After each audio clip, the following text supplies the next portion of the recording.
Hello, wrestling fans, and welcome to After the Fire.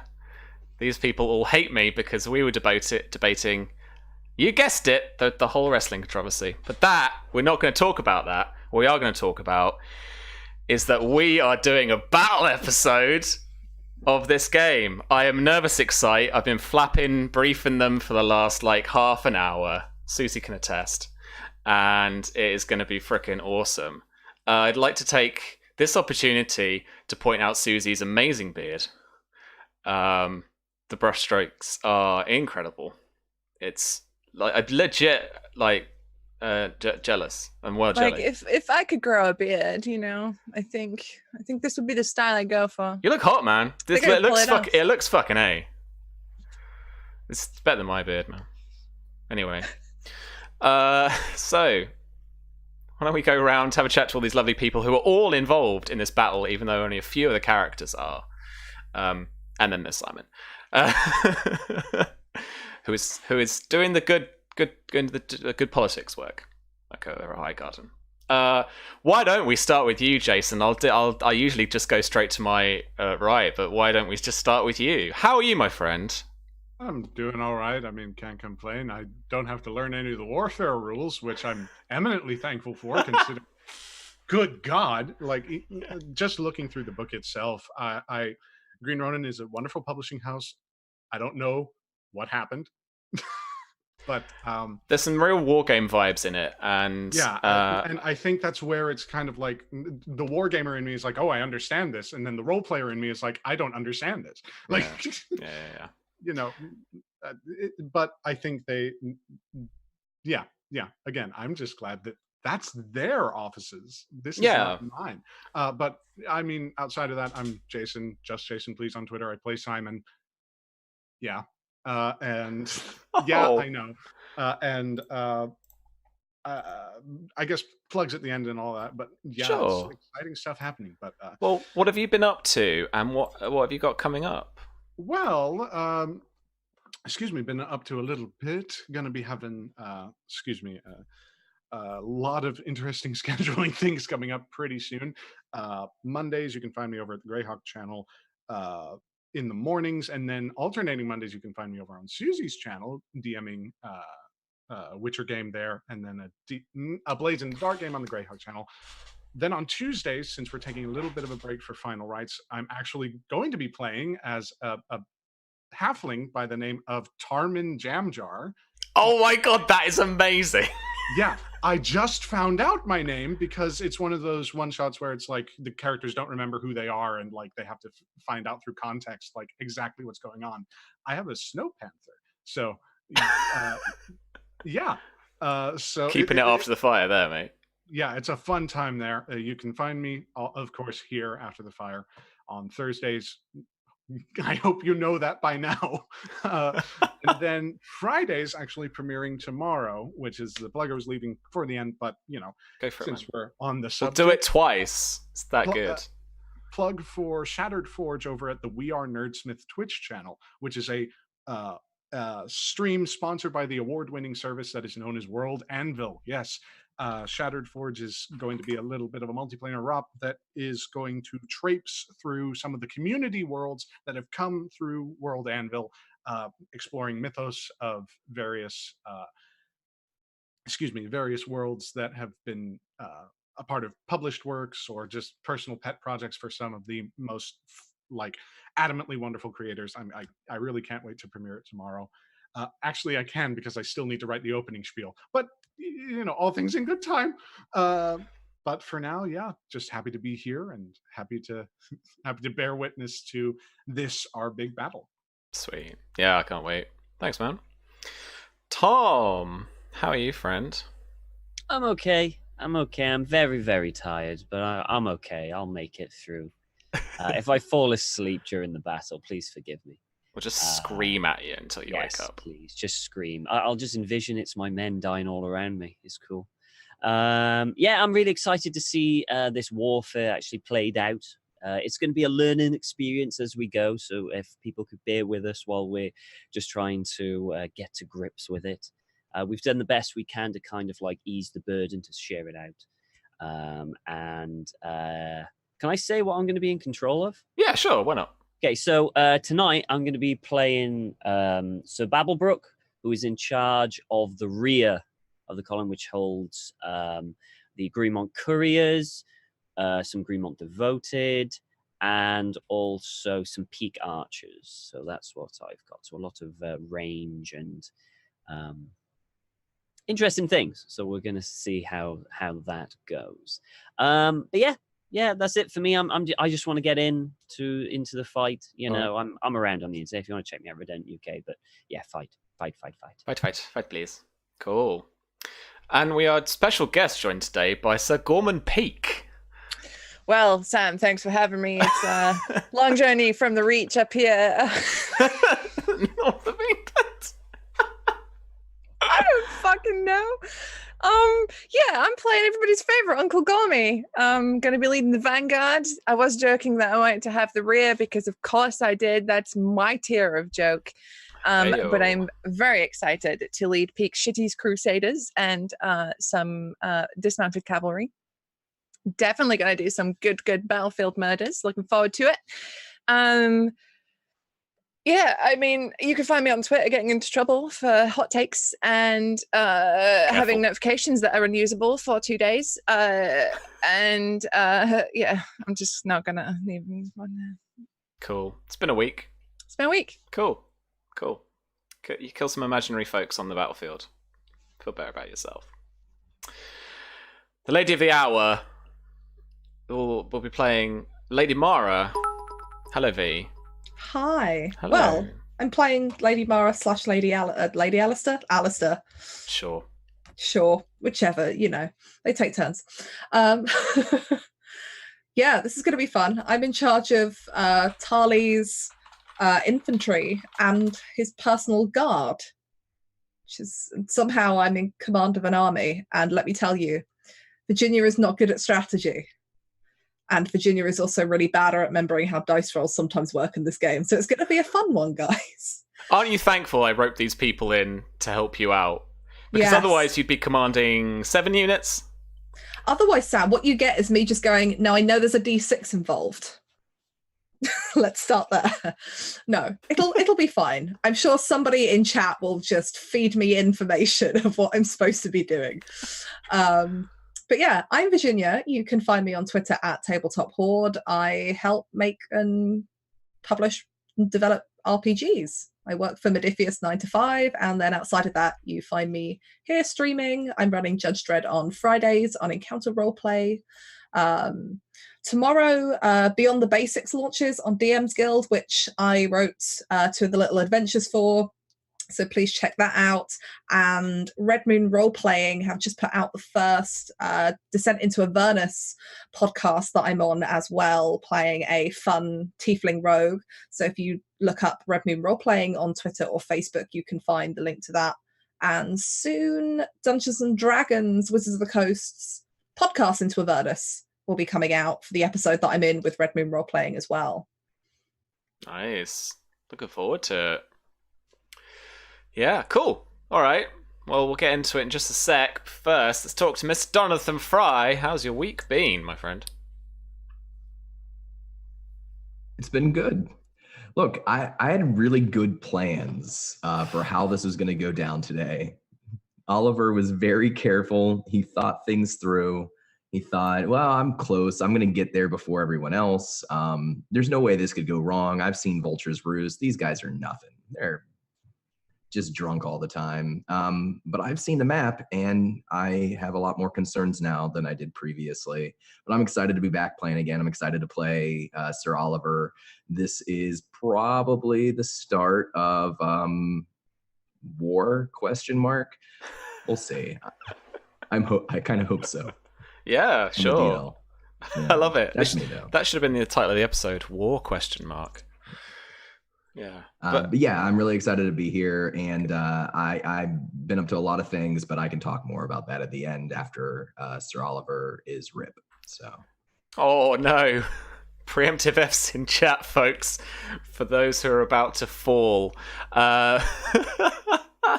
Yeah, we're going to get straight into it. I'll cover all my shit at the end. A couple of rules for you people who are joining me tonight. I might be a bit slicker on the framing of scenes tonight. I got a lot to get through. And we got a lot of...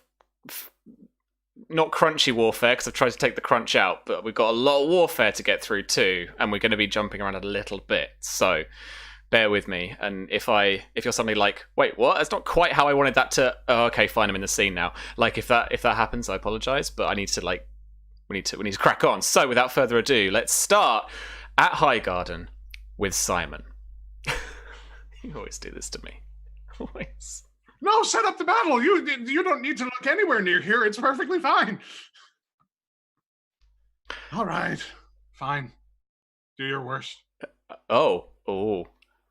Careful. All right.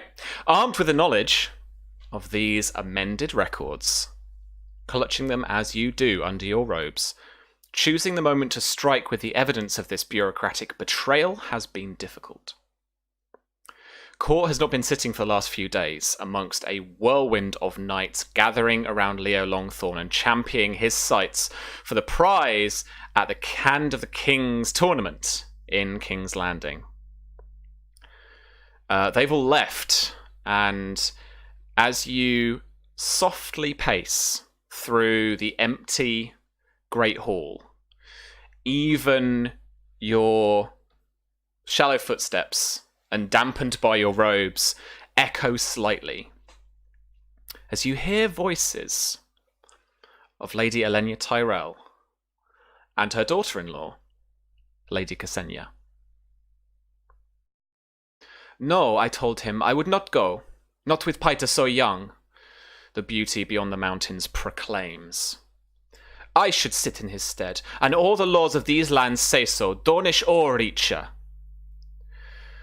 With the courtly politics of the Reach in such a fragile and fractious state, I would take this opportunity for wiser counsel, the Lady Tyrell replies, but the young Lady Ksenia won't have it. And you can see that with a sweep of her skirt, Lady Elenya leaves the Great Hall after some bickering, as Lady Ksenia stands atop the dais, eyeing the chair of Highgarden she so surely desires. Behind her, clutching a book, is Lord Hightower and Maester Godric.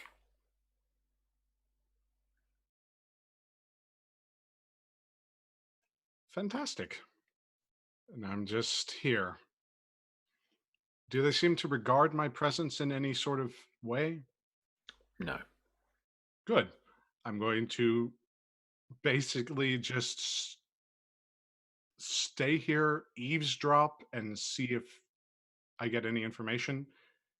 If nothing's happening, I think I'll go ahead and follow the Lady Elenya. Okay. So yeah, nothing very much of consequence discussed.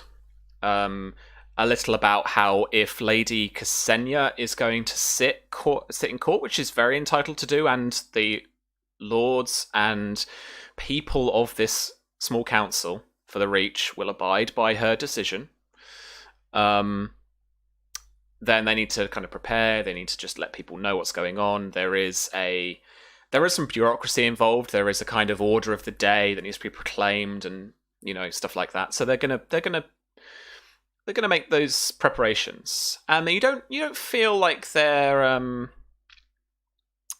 what's the word? Kind of like just entertaining her either. You feel like they're like, okay, yep, absolutely, yep, we'll do that. We'll sort that out for you.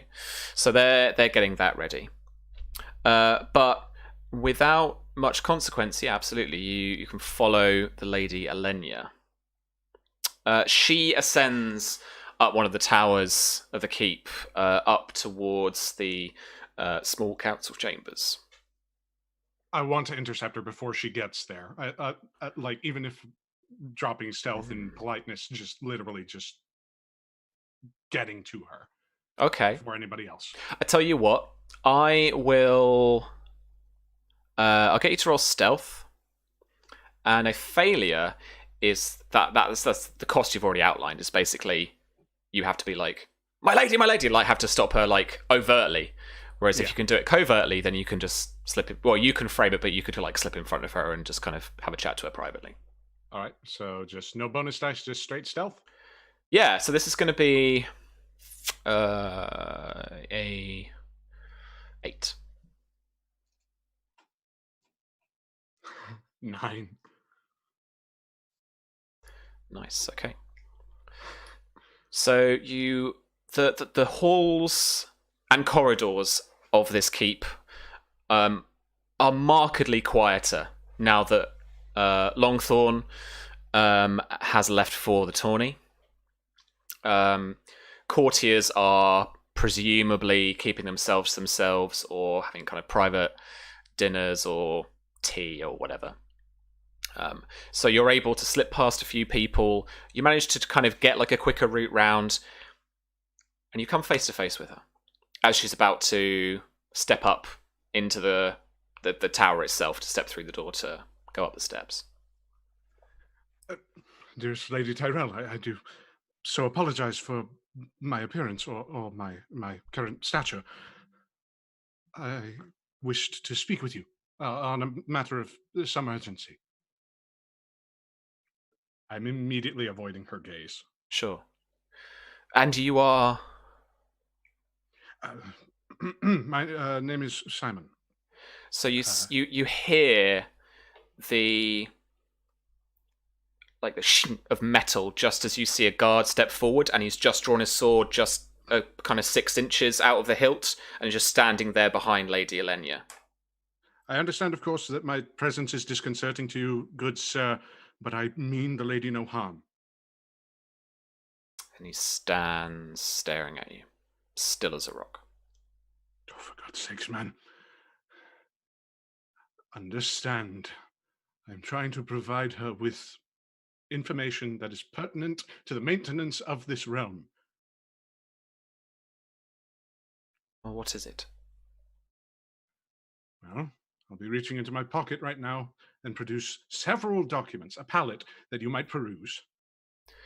She turns, she looks at the guard, and she gives him a nod. And the guard keeps his hand on the hilt, but sheathes his sword. Reach into the robes, pull out the palette for her.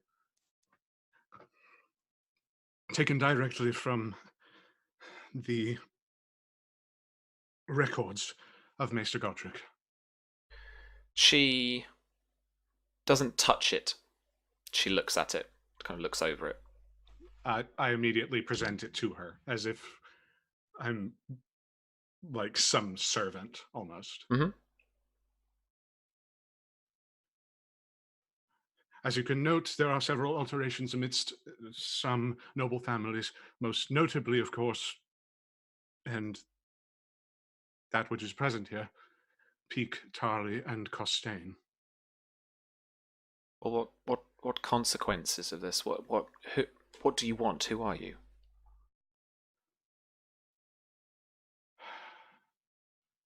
She steps back. She says, "Why should I trust you with this?"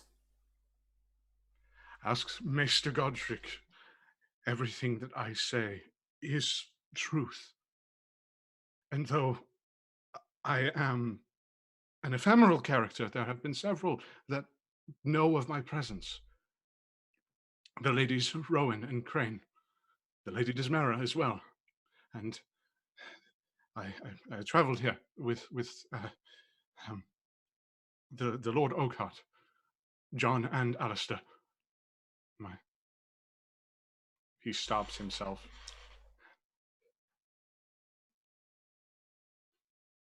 My sister accompanied them. And I look at her and truly try and basically get her to see my green eyes and pray that she might make a connection. I would like you to roll me a status test. Oh, God. Please. So that's 1 penalty dice because, duh. That's actually not that bad. 8.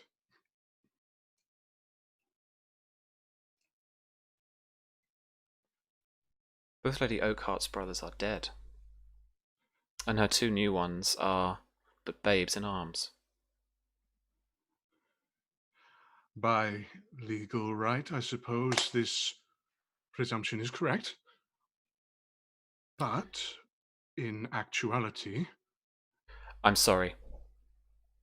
But it has become apparent that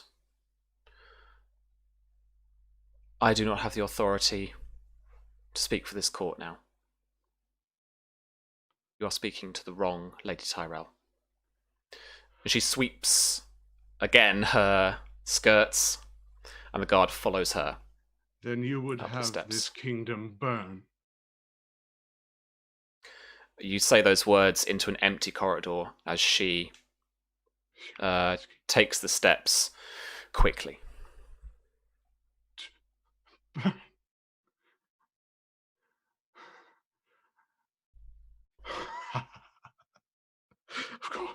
Of course.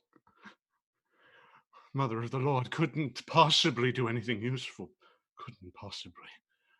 Not for all the brilliance in the world. No. He's speaking to himself.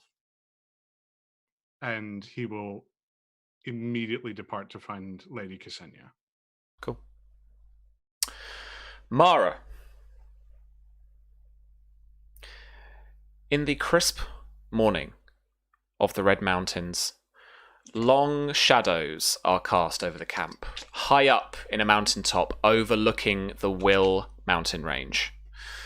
Vulture's Roost is said to be just leagues away, but mountain ridges obscure your view of the valley.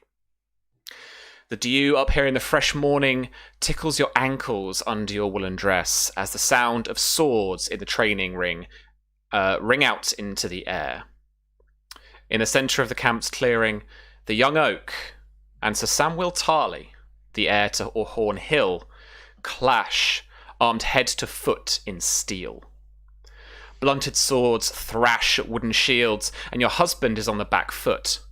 Sir Samwell comes at him again with a fresh round of blows from his longsword until the young oak is knocked over, his sword disappearing from his hand, and his shield barely staying strapped to his left arm.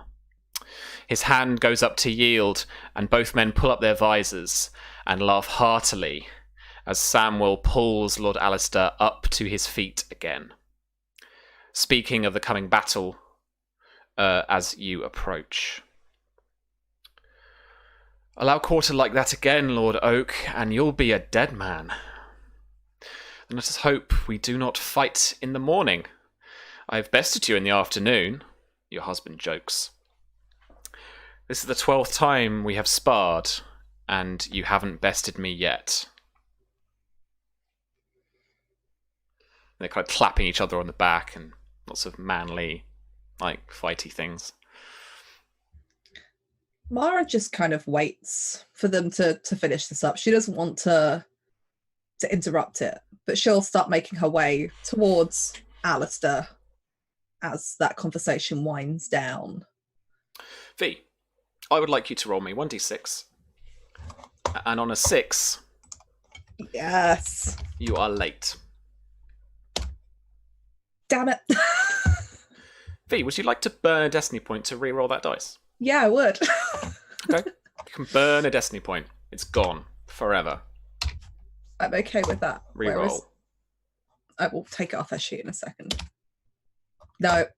Okay. No.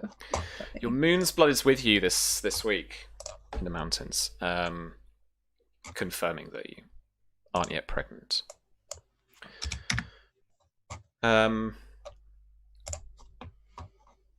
Lord Alistair cups your neck, gives you a firm kiss, even helmed. It's kind of an awkward kiss. But you can tell he's out of breath and his adrenaline's up. And the three of you kind of share a laugh. As a scout approaches, one of the couriers, the Greenmont host. My Lord Oakhart, I have news.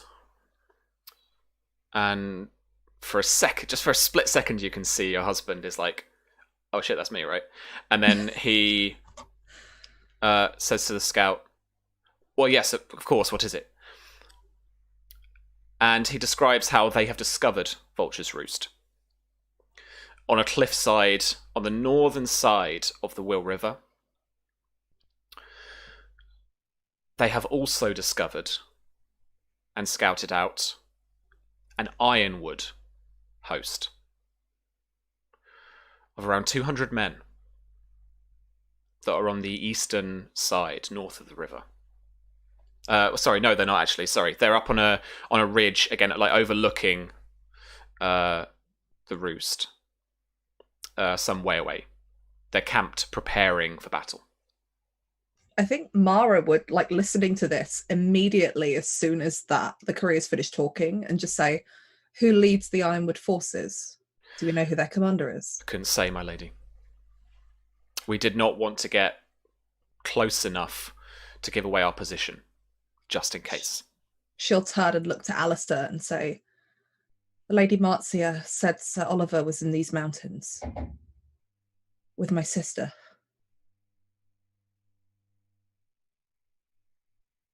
You think it's him? I don't know. He looks both at Samuel and at the courier and says, "Prepare a war council."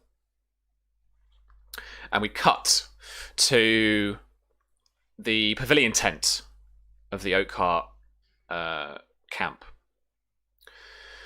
in which Sir Gorman, Lord Tarley, he's a sir, but I've forgotten his first name again,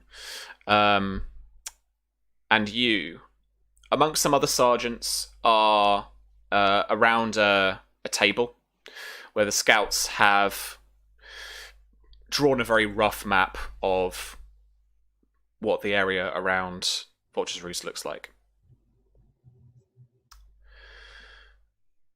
And Peak, as you enter, Peak is immediately already discussing with Alistair how they should be fending off the Ironwood forces with force if necessary. If we hit them, then we hit one of our potential foes. And you all know that from your marriage into the Oakhearts, this is a long-standing rivalry. They're in a similar kind of realm of the Wills of House Will, and that is a historic vengeance against Will. The whole reason why you supposedly couldn't take a Dornish person into their sept to get married is because there was effectively a red wedding in Oakhart where a Will of Will killed loads of people, including the bride and groom. So this is a little hotbed of, ancient grudges for your husband, and Peak is only inciting that.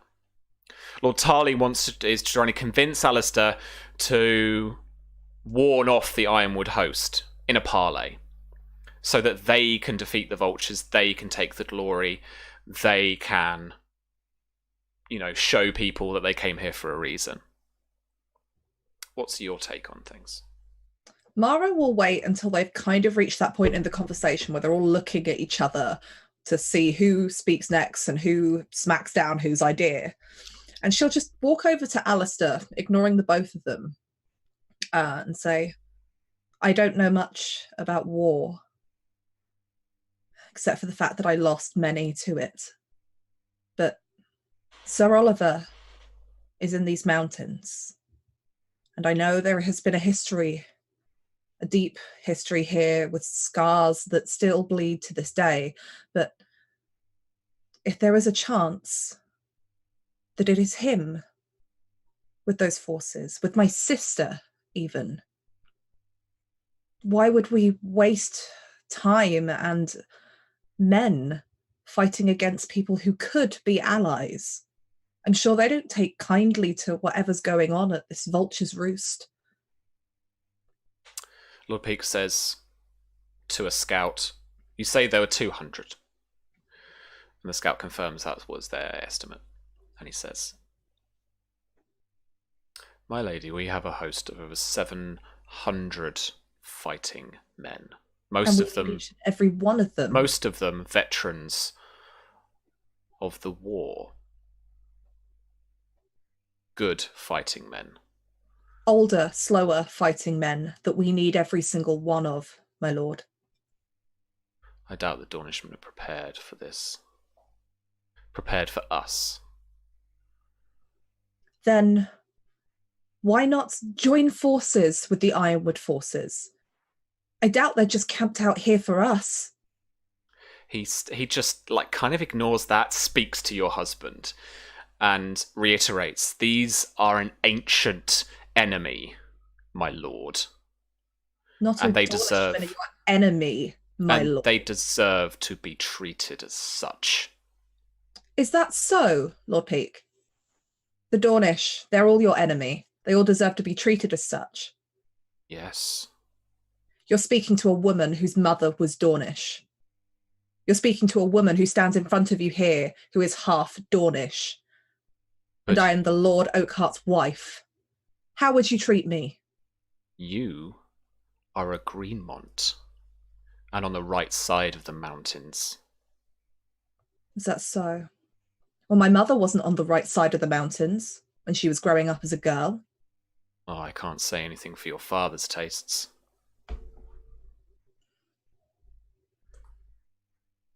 And Alistair says, calm down, both of you. This is ridiculous. What is ridiculous is that we're thinking of taking a fight to people who have not picked one with us. If we've sent scouts to find them, surely they have done the same. Isn't Vulture's Roost what is important here? Tarly pipes up. Exactly. This is exactly what I'm talking about. With 700 men, we can parley, we can warn off whoever Lord Ironwood has brought here, and get them to stand down, stand away, whilst we tackle the real threat here, which we can do. They've got 200 men. Would 900 men in total not be better than 700? Worst comes to worst, you send their forces in first. They cut down what's there, we take what's left. There is no glory in defeat. My lady, if we come back and the Dornish have defeated these vultures, there's no glory in that either. The glory isn't what matters here. We're fighting a war. What is the point in glory if we lose half of our men doing it and then have to pick a fight with the Ironwood men who might not even be our enemies to start with? Why not pick a fight with them afterwards? If we're so strong, it doesn't matter whether or not we deal with them afterwards or deal with them first. But they too might be here to attack Vulture's Roost. Lord Peake says, how can you be sure they're not here assisting the Vulture? Why don't we parley with them? If it's not the Ironwoods that we want to help, you can deal with them. If by some slim chance and the gods are good, it could be Sir Alistair leading those forces. A man who swore to my father to protect him, who protected me, and who I can only hope has protected my sister. Worse, if she is in that camp and you go and attack them, you will have her blood on your hands too. Cool. Fucking saucy, man. Right, I would like to roll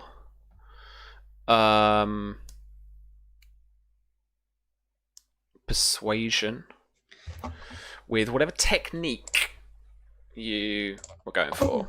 I don't have that sheet open.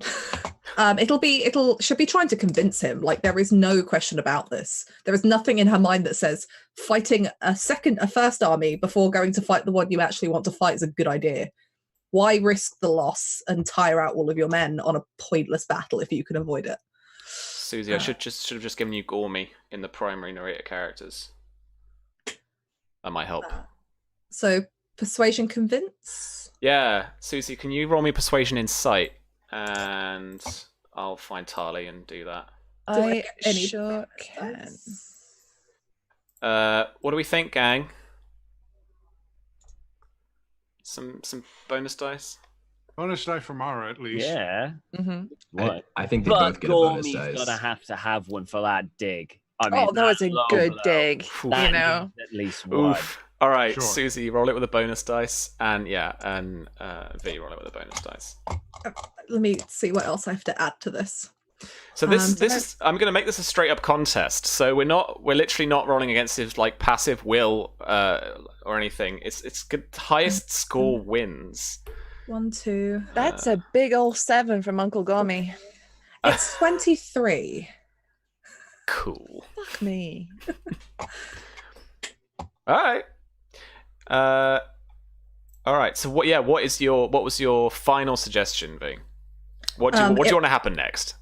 She's trying to convince them that they should parley before they make any decisions, and because they might be able to help us. Okay, to parlay, you need terms. What are your terms?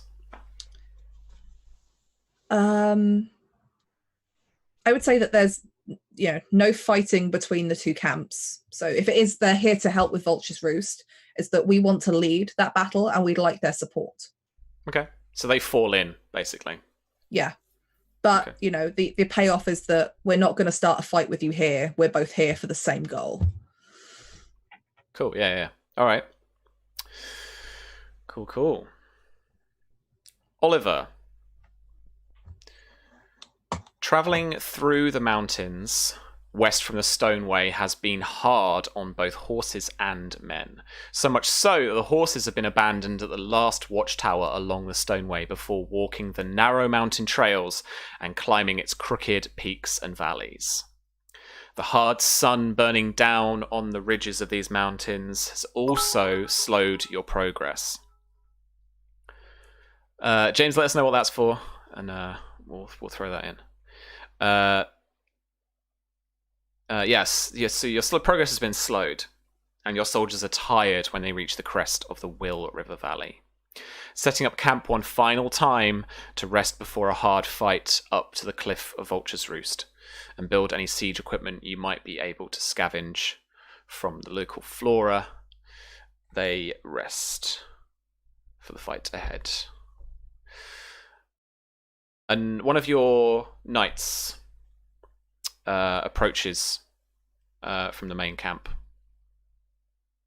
My lord, a messenger from another host has approached the camp asking for parley. Sir Oliver spent the morning skinning and cleaning food for the camp. And right now he's cleaning his knife in the sand. He stands up when the knight approaches and slides his knife back into its sheath. And he nods his head. There's a look of surprise, just a little bit of surprise in his eyes. What camp do you speak of? They say they are from an Oakheart war host. And have our sandworms not seen their host? Apparently not. They should have already spotted them if they have spotted us. But come, what do they say? They wish to speak terms.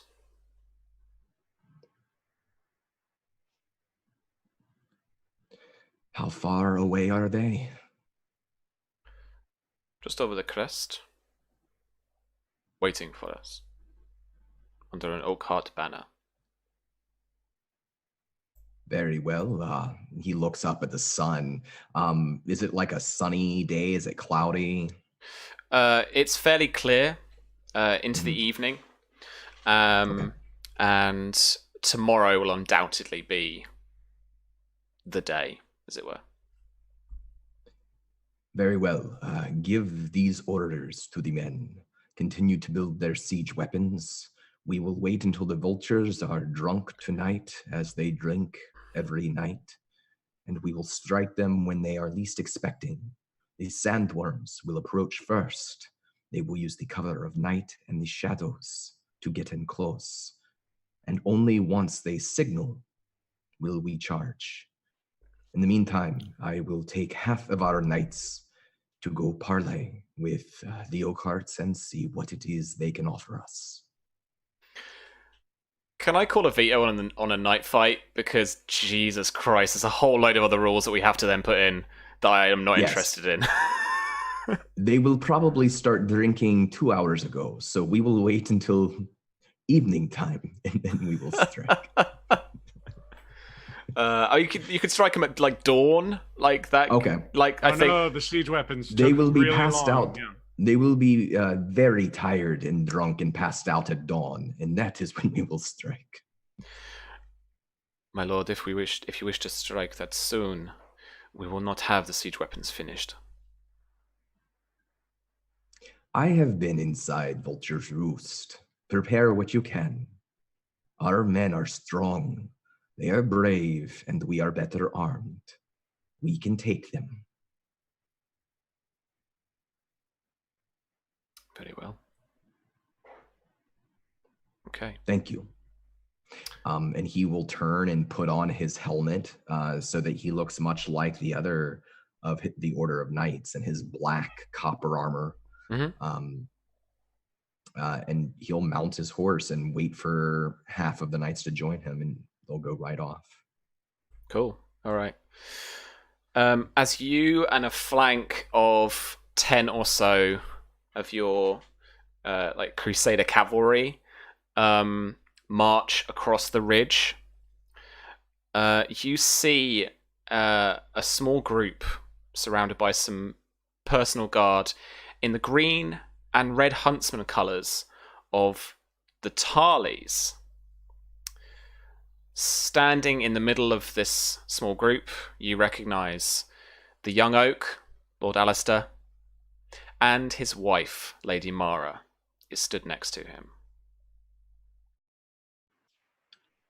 Behind Sir Oliver, as he rides in, the Ironwood Knights are carrying two different banners. They're two different versions of the House Ironwood banner. One, the sandy collar with a gate, the black gate, and the other, a red banner with a black gate, which is the order of the Blood Royals. He rides in first, and as soon as he sees Mara and Alistair, he smiles, brings his horse to a stop, slides off the side of it, and he takes down his helmet to reveal himself to his god's daughter.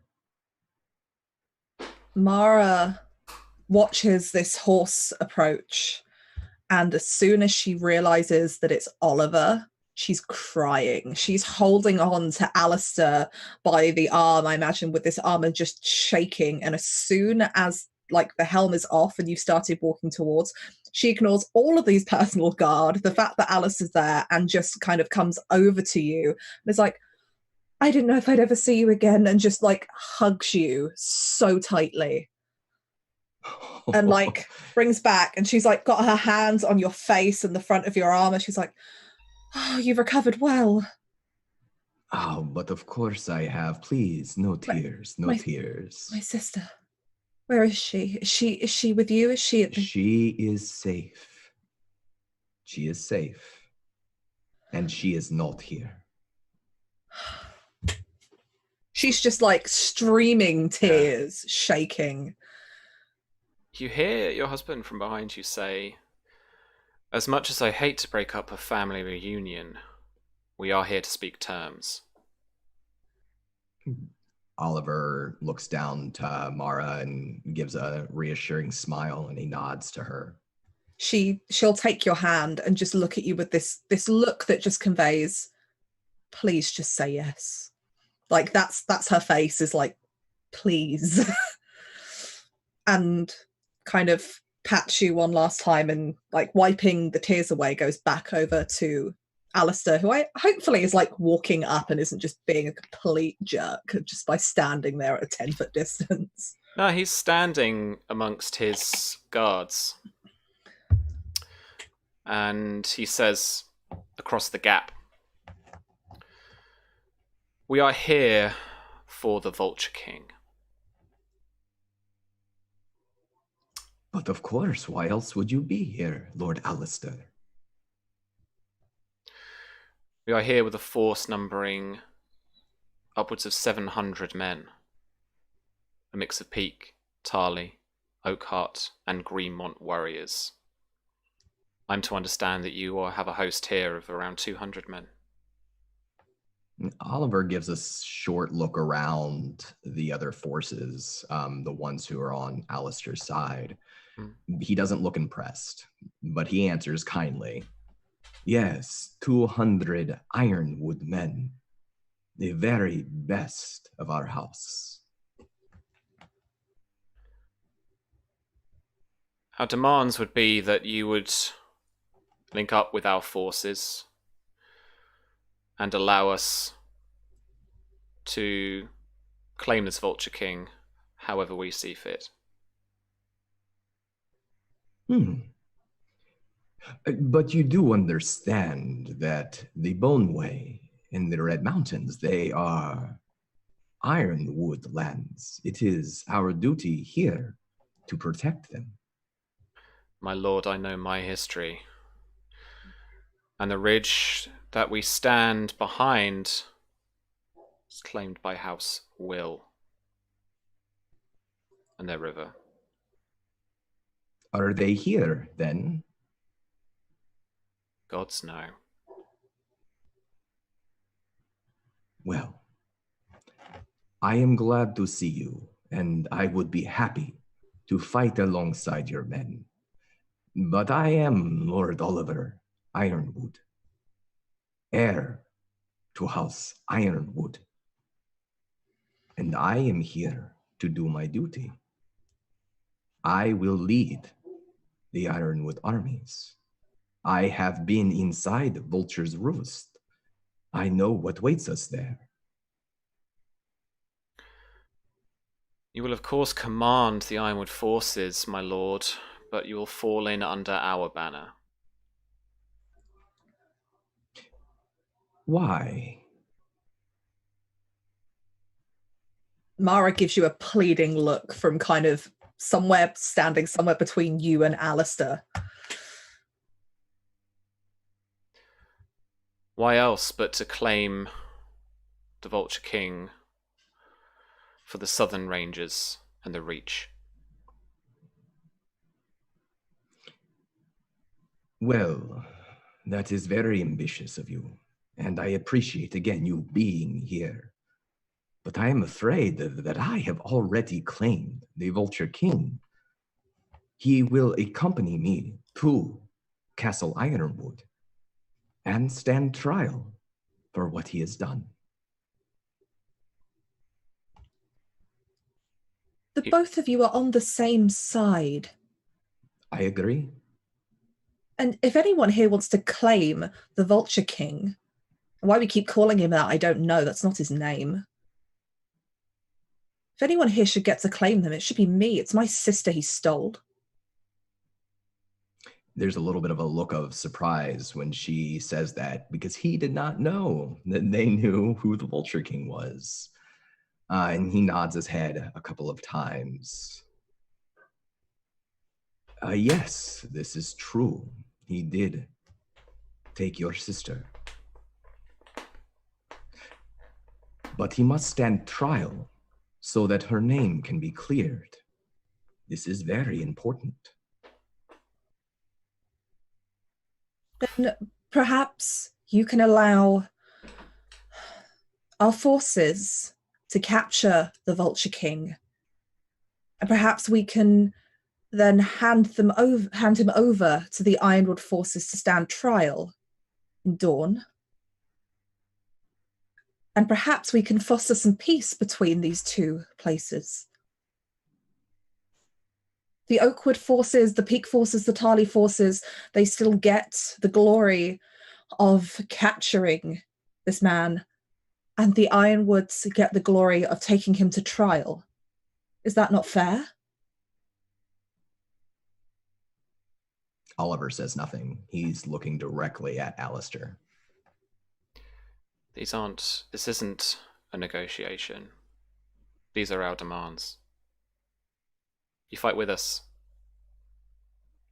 or you fight against us. Who are you, boy, to make demands here in the mountains?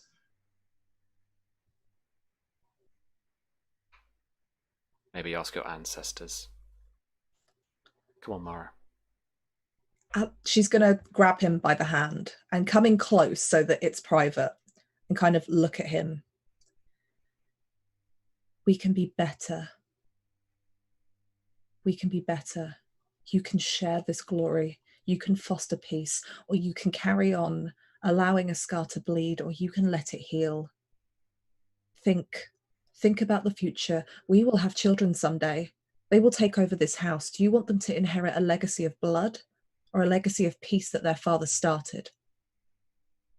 What do you want, Alistair? Because our children can go to war with these people in 30 years' time. And they can lose their lives the way I lost my brothers and you lost yours. Or you can start fostering peace now, so that our future children don't have to go to war and lose their lives to this. They can prosper. Please see reason here. Lord Oliver is like family. He is a great commander. He is fair. He is trustworthy. I will vouch for him. Share this with him. If he is Lord Ironwood, if that is what he is now claiming, you can foster peace for the first time. Please, the Dornish are not your enemy. Not all of them. Not him. The Dornish have always been our enemy. You are married to a half-Dornish woman. Half. Half. Would you so easily murder my mother because she's more than half Dornish? Alistair, you can foster peace for our children in the future. They won't have to go to war and shed blood over this. You can end this. This is a legacy. You could be the man that starts the peace with Dawn. That's better than some prideful kill in a war. That's a legacy that lasts 1,000 years and leaves your house in the best standing it could possibly be. He shakes his head and he says, I don't need him. And he is not interested in falling in line. He doesn't have to fall in line. Let him stand beside you. Strong men, good leaders know a strong man when they see it, and they don't expect them to fall behind because strong men lead. Let him lead with you. Learn from him. He lived through the last rebellion. I don't need to learn anything from a Dornishman. I don't need him. I will never stand beside them. Do it for me. Please. For our children. For the peace it can foster. That was a fight of your ancestors. It is not your fight now. He is not responsible for what somebody did so many years ago. He is the one that protected me as a child. Please, for me, just for this. Foster some peace for what we might leave to our children. She's really pushing this is your glory. This is... Yeah, you can be like every other warmongering lord, or you can be the revolutionary. What do you want to be, Alistair? Because you are not like Peake and Tarly. You are better than that. I would like you to roll for me a persuasion test. Convince, please. You know, you've also got that marriage bonus dice bullshit. Yeah. And I am going to remove my test die to increase the difficulty because of this ancient feud. Okay. That is 15. I get to reroll ones. 1, 2, 3. It's 4 ones. Really? Wow. Yeah, I get to reroll ones on persuasion tests. So that would actually be... You don't get to reroll the reroll. Yeah. I'm just trying to do the math. 15. 6553. 19? 19. 20, 21, 22. Okay.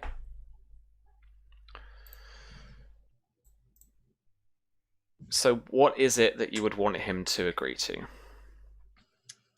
Just put simply. To agree to share this glory with Sir Oliver in the form of, you get the glory of capturing him and bringing him out, and Oliver gets the glory of bringing him to trial, and you share this, and and you do try to foster that peace, that is worth it. That is the real glory there. You captured him. He'll still trial. He'll still probably pay with his life. And you get to be the one that has done what nobody else has done. And that's be at peace. What of it, Lord Ironwood?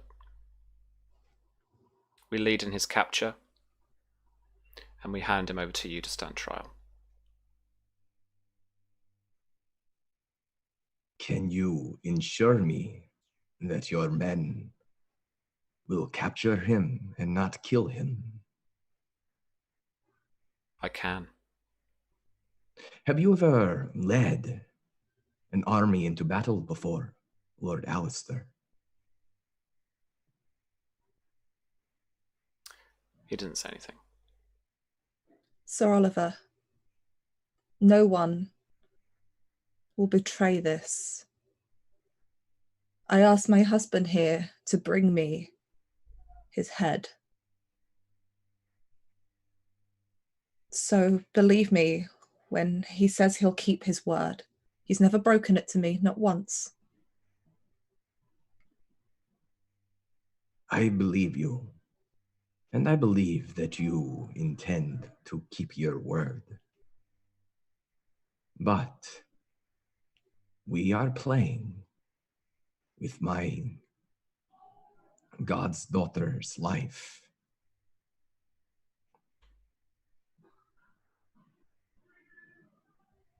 And it is not against you, my lord.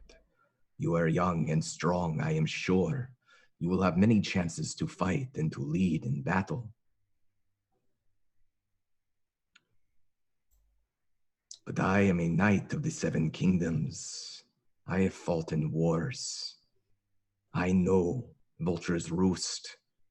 I know Blackmont. And my men are the greatest warriors in all the Seven Kingdoms. Then you are both strong men with strong armies who will do good to work together. I agree. Work together under my command. No. And share the glory. No. Sir Oliver, please, I vouch for him to have this command. He can do it. I do not care who says I was in command after this battle is over, Lord Alistair. I will say nothing. I care about doing what is best and what is right. If you wish, you can fight alongside me, shoulder to shoulder. Alistair, it would be like having an advisor. Even the king has advisors in the matter of war.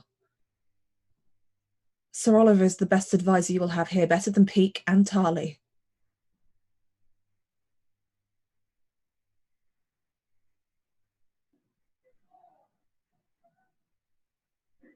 I have given ground in these terms, but ground enough.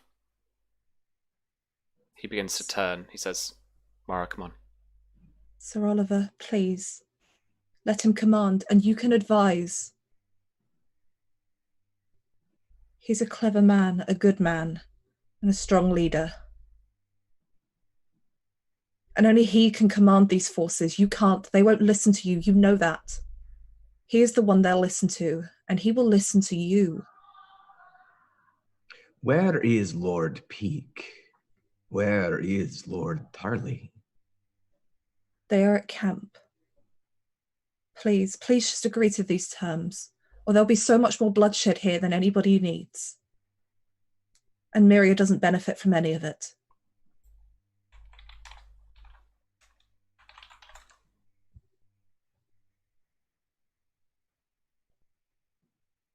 For the love you bear my house, Oliver, please.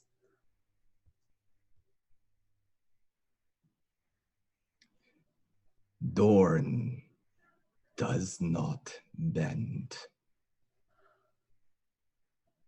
Oliver turns. Alistair turns and walks away.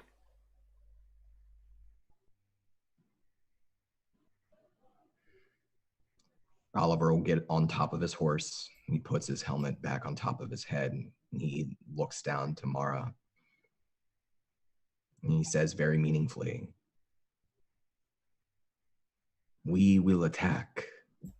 We will take Lord Blackmont." Oliver, please don't do this. This continues so much bloodshed that doesn't need to be there. It can still be stopped, Lady Mara. That I leave up to you. I will not fight the Reach. They will fight you, though. Then they are traitors to everything that has come in the past, to Blackfyre, to Dorn, to all the Seven Kingdoms. We are here legally, doing what is right, legally. And I will not be bullied, and House Ironwood will not be bullied. Good luck, Lady Mara. And she'll turn to walk to Alistair, and she looks upset. And as she catches up to him, she won't say You're being anything. left behind a little bit, like you've actually had to jog a little bit to catch up. And she will catch up, and she will look at him with a look of such disappointment and just say, if your pride doesn't kill us all in this battle, Alistair, just know that when our children have to go to war because you didn't foster peace, that was your missed opportunity, not his. Your pride is what stops you being a good leader, not inability or anything else. His face is giving away his anger, but he is not saying anything. She'll just look at him and, you're angry, I know. But if you're angry at me, you're angry at the wrong person. You should be angry that you just missed an opportunity to not just be a good man or a good leader, but a great one. And she'll just carry on ahead and leave him there in his anger. Because she's so pissed at him.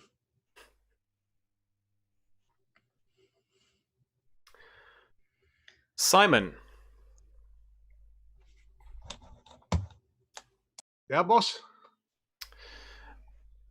The next chance that you are able to get to speak to Lady Ksenia is effectively the next court session the day after. A whole day? Wow, okay.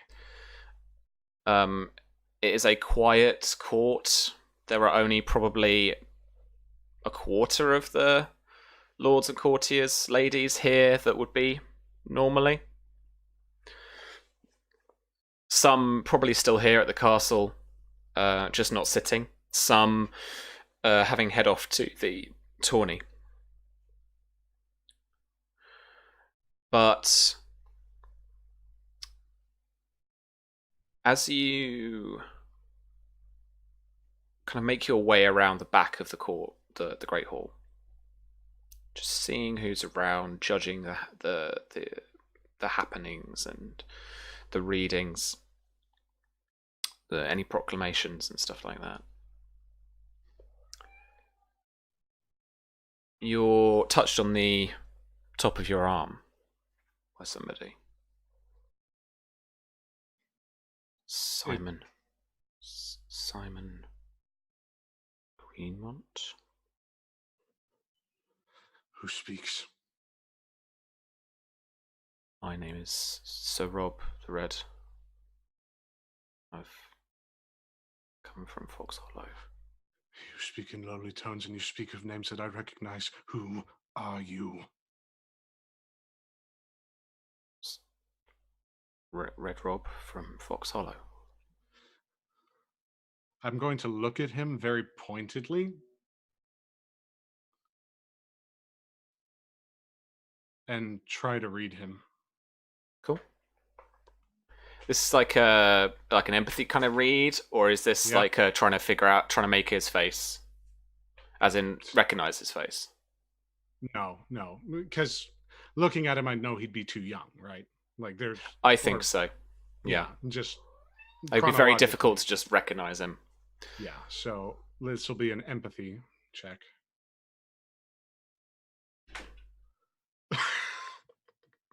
Just 17. jumping for it. Okay. Let me just check his passive deception. So Rob the Red. Got my little sheet now. Yeah, he's only an 8. So yeah, yeah, he's trying to be cautious, but he's looking at you. It's no one you've seen around court, and there is no hostile body language. Or there is some nervousness, obviously. But there are no tells on his face as he just kind of looks at you. Who sends for me? Lady Mara. And he produces a letter.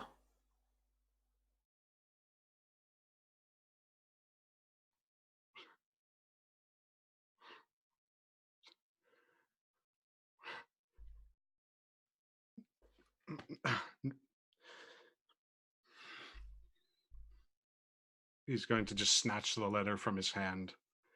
Keep an eye out, will you? Feel as though there are daggers at the base of my neck. Rip it open and just see what it says. So you are Symon. I'm going to look at him very pointedly again. Point to my eye as if I'm scratching at my cheek. So he's got the naive flaw, so I want you to roll. Oh my god! I want you to roll deception to kind of mask like what you're doing, but try to communicate the innuendo of the fact. So like, deception. With 2 6s. Okay. That better get the point across. All right, fine. Yeah, sure. Okay. Yeah. What's his cunning rank? Yeah. Okay. Oh my god, man. Yeah. Okay.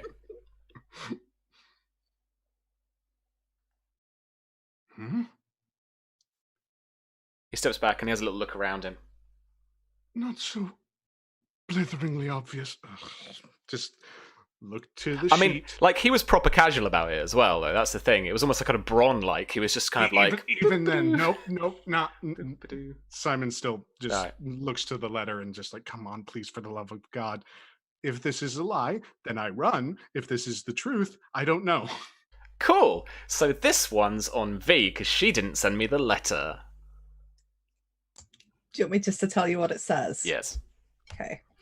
It starts out as a very kind of, my dear brother, I'm writing to you to ask you on behalf of myself, the Lady Marcia, and the House Greenmont, that you pay a visit to House Blackmont.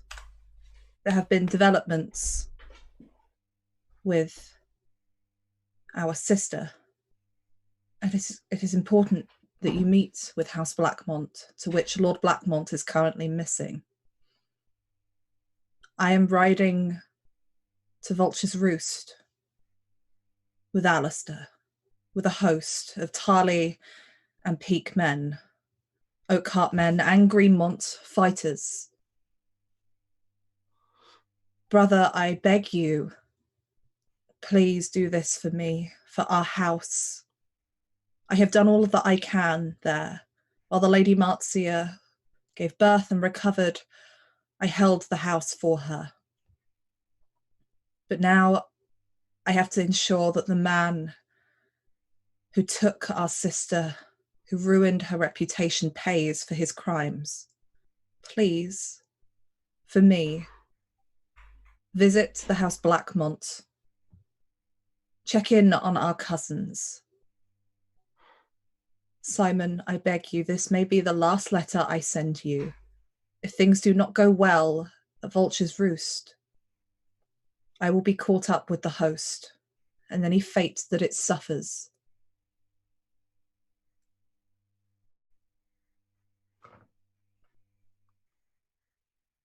And you can see it, the penmanship is slightly shaky. It's not her usual steady, neat hand. It looks hasty. And there is definitely a sense of kind of, and it signs off with, in case this is the last letter I write to you, Symon, know that I have always been for House Greenmont. Know that I love you and our little sister very dearly. And she'll sign it, always your loving sister, Mara.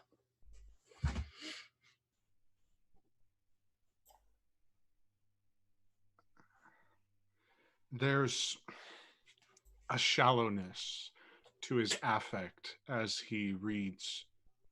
He notes the variations in the writing. He sees the words.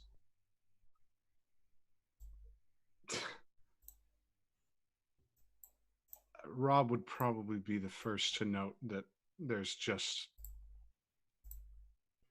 mouth agape with like silent tears just falling from his eyes.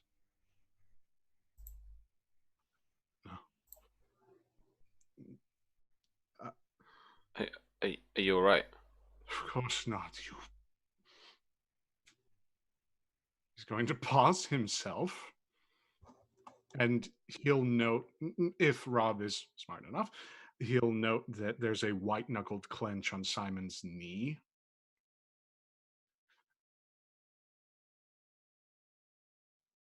You bring this to me.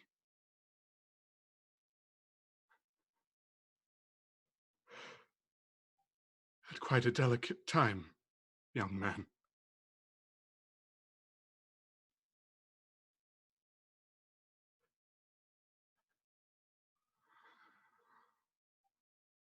He's going to actually like sink back, even though it is a bench. He's basically going to sink in on himself and feel the documents against his chest and just let those fall to the floor.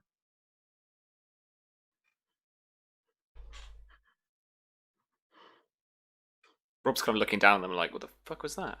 That's of paramount importance, but I haven't the foggiest what to do with them. I look up. Is court still in session? Are there still people like milling about? Yes, but it's coming to a close, and it's basically in kind of any other business. So now is your chance. Do I see the Lord Hightower? Yeah, he's sat. He's kind of just off from the dais, but in a kind of small counselor's position. He's going to look at Rob.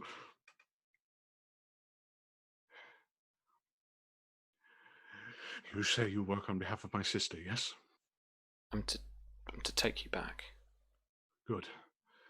Before that, then, attend me very briefly. There's a bit of business that I must discuss. Well, because I'm kind of looking around like, very well. Let's make it brief and get back. It's important. Within the hour. Okay. If I could do this any faster, believe me, my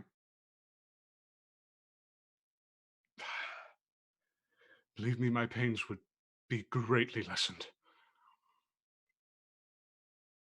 After court is adjourned, and after Randall is sort of standing up and milling about. Mhm. Symon is going to make. Symon will motion with Rob Mhm. in tow and make a beeline for him. Okay. You charge straight through the middle of the Great Hall. It's the quickest way to him. And as you reach to him, you can feel a few eyes on you as people, courtiers, as they're standing up, kind of turn to you like, "Oh, what the hell is this? What's going on?" Lady Ksenia has barely left the seat, and then she stands and looks down at you. Lady Ksenia, my business does not presently concern you. I merely wished to raise this to the attention of the Lord Hightower. This given is my that he is Master of Coin. This is my court. It concerns me. What is this? Irregularities found within the records of Maester Godric. She motions to the Maester, who asks the courtiers to please be seated once again. It really is not that. She takes a seat, as does Lord Hightower. I would not have had this spectacle. You have business of this court, speak. Fine. Of course. Well, as contained here within documents, as I did indeed secure from Maester Godric, I have evidence of certain financial irregularities reported from the houses Costain, Peake, and Tarley. Matters which are best left to the Lord Randall Hightower, Master of Coin, amidst this present court. From the back of the court, you hear a few confused mutterings. Mutter away. And 3 or 4 footsteps. Pairs of footsteps approaching.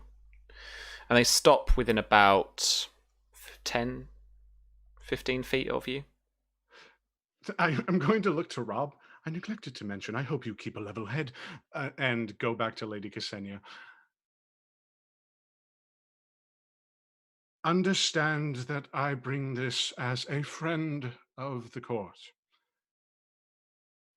and a friend to the realm. If a somewhat foolish one. You hear from behind you a cough, and a lady, the velvety voice that you recognize immediately as Lady Zasmera, says, "Maester Symon, excuse me." Please, there is no excuse for you. And then you hear the gruff, low tones of Maester Gillen. "Symon." Oh, you bloody prick. Mr. Gillen, how marvelous to see you. I hope that your old bones didn't fall apart amidst the journey. Did they have to collect you in a sack?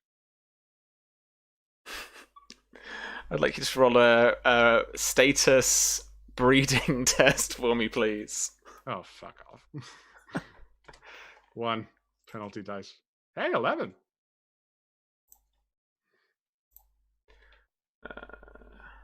Boop. Did that go through?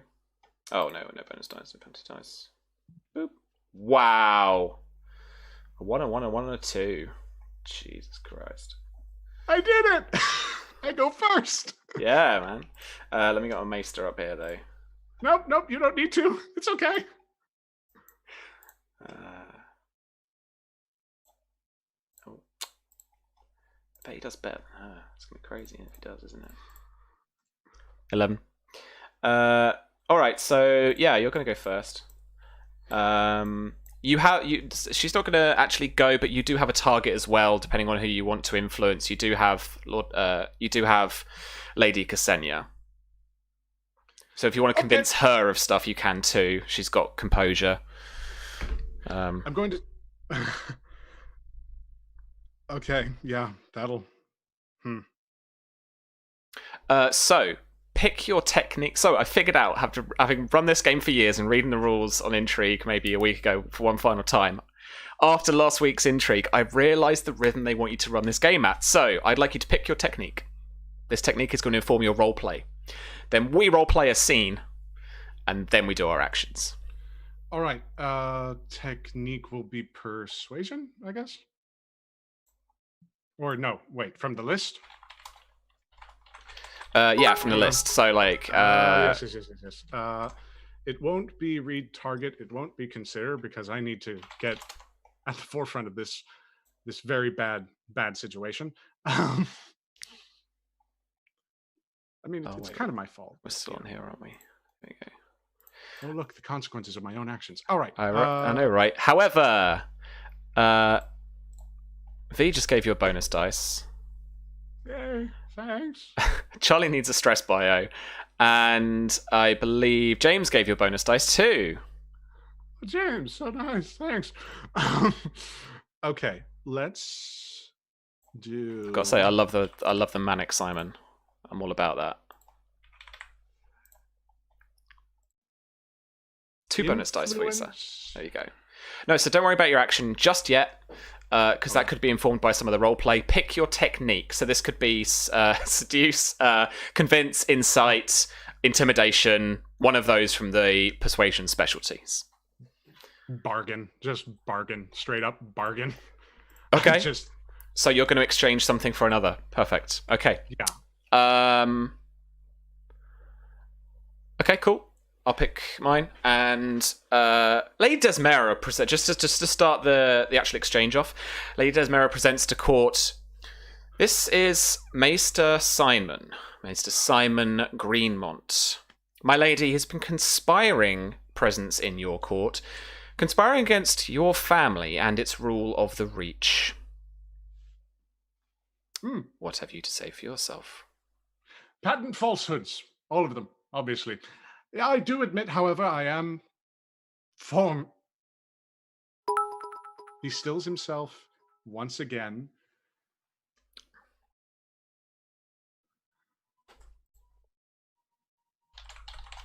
And as he sort of in court, all eyes on him, he stops. Mm-hmm. Oh, hell's with it.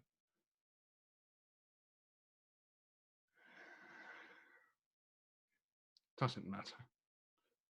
Like it ever mattered to anybody in this bloody court. Gillian, the old codger. I realize the gravity of my mistake. I accept it gladly. For those of you who are not aware, and for those of you who would listen to Desmera, you only know half the truth.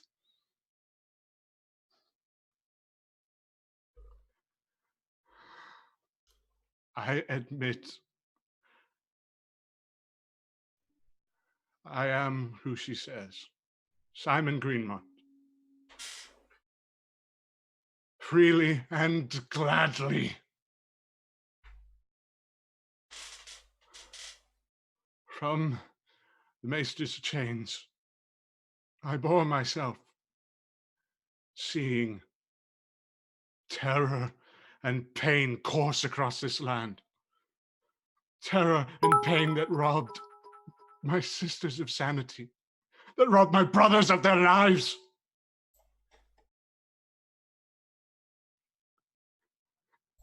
Gillen, I came here to throw myself into the river of history, to alter its course. I have failed. I accept this. But I have here evidence. You amongst all taught me always to look, to see beyond truth.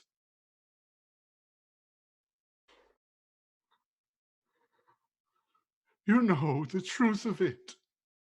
Stand with me in this light,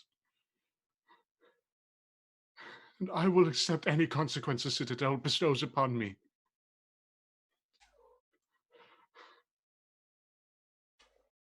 I'm afraid, my lady, I know not what at all of what he says. A fabrication yet again. I cast my chains at your feet. That warranted happened.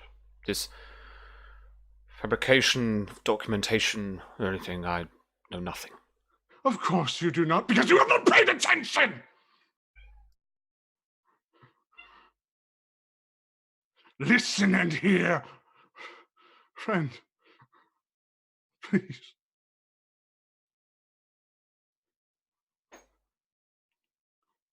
Please.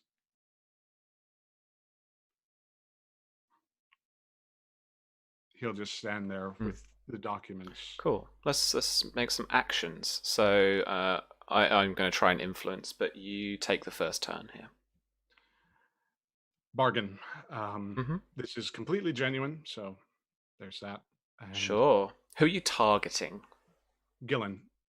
Okay.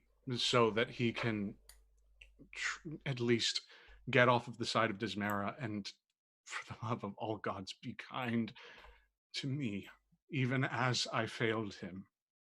Even Sure. as I failed in everything.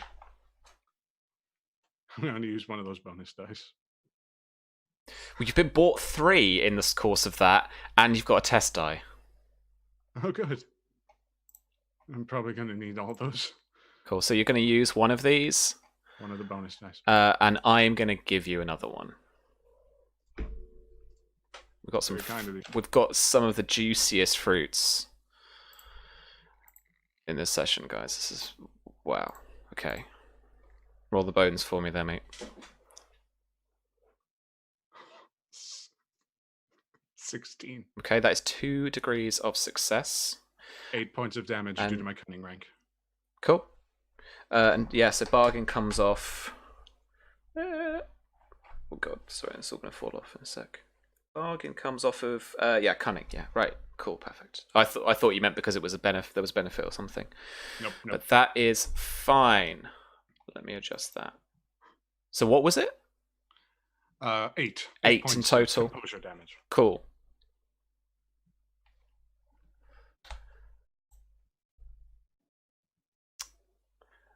Okay, Lady Desmera's thing's gonna land.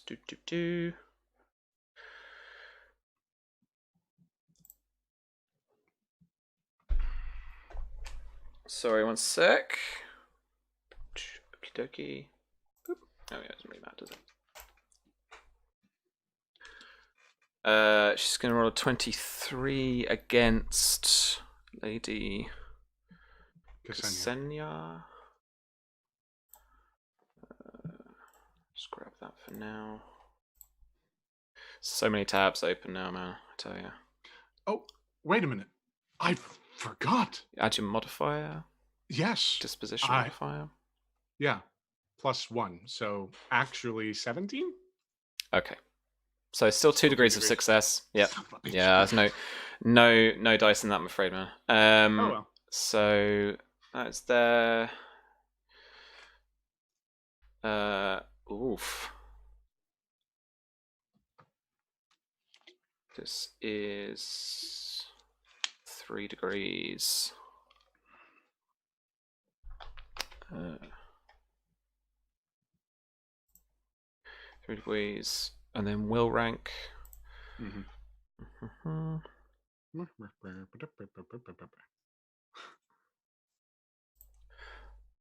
Oh wow. Oh no. Okay.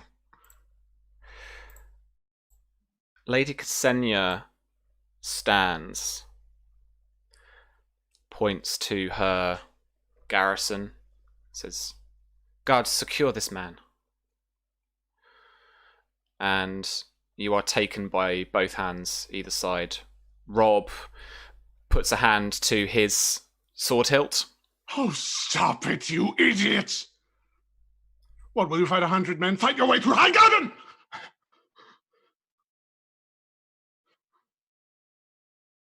Lady Desmera steps forward. My lady, as a member of House Greenmont by birth, the only remaining living son at the time of his absence to the Citadel, there is no doubt in my mind that Symon is conspiring to return to his seat. He has no claim on Fox Hollow, nor the Greenmont name. He is a maester, and should return to such. And you will ensure this? Lady Ksenia says, I will. You will. You will. While you have a wolf prowling in your court, masquerading as a pile of grapes. Flower bitches never change.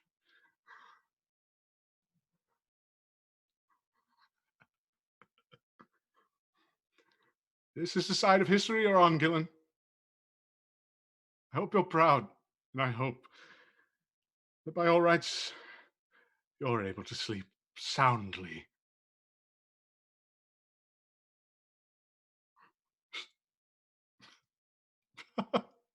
You are marched out of the Great Hall. Red Rob, a insignificant flutter in your life that has just come in and tried to bring you home, but you are not convinced of this, but you are being taken back to the Citadel. Of course, of course, of course. Here we are going to take a little 5-minute break just to get our bearings, and then we are going to war. We'll see you on the other side, folks. We'll be back in just a minute. And we're back, folky pokes. Welcome to our battle.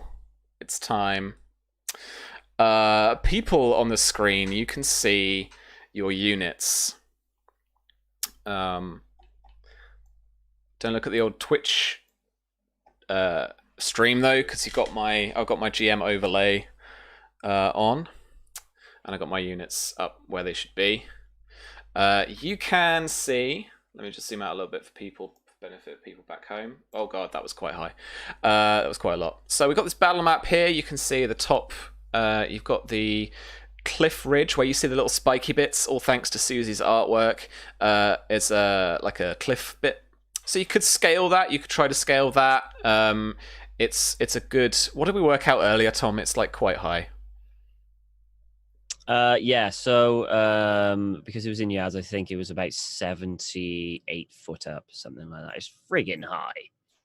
It's a really high cliff. I think you did it like 27 yards. 30 Something yards, like that. about 70 between 80 foot up, probably higher. Cool. It's high. Yeah.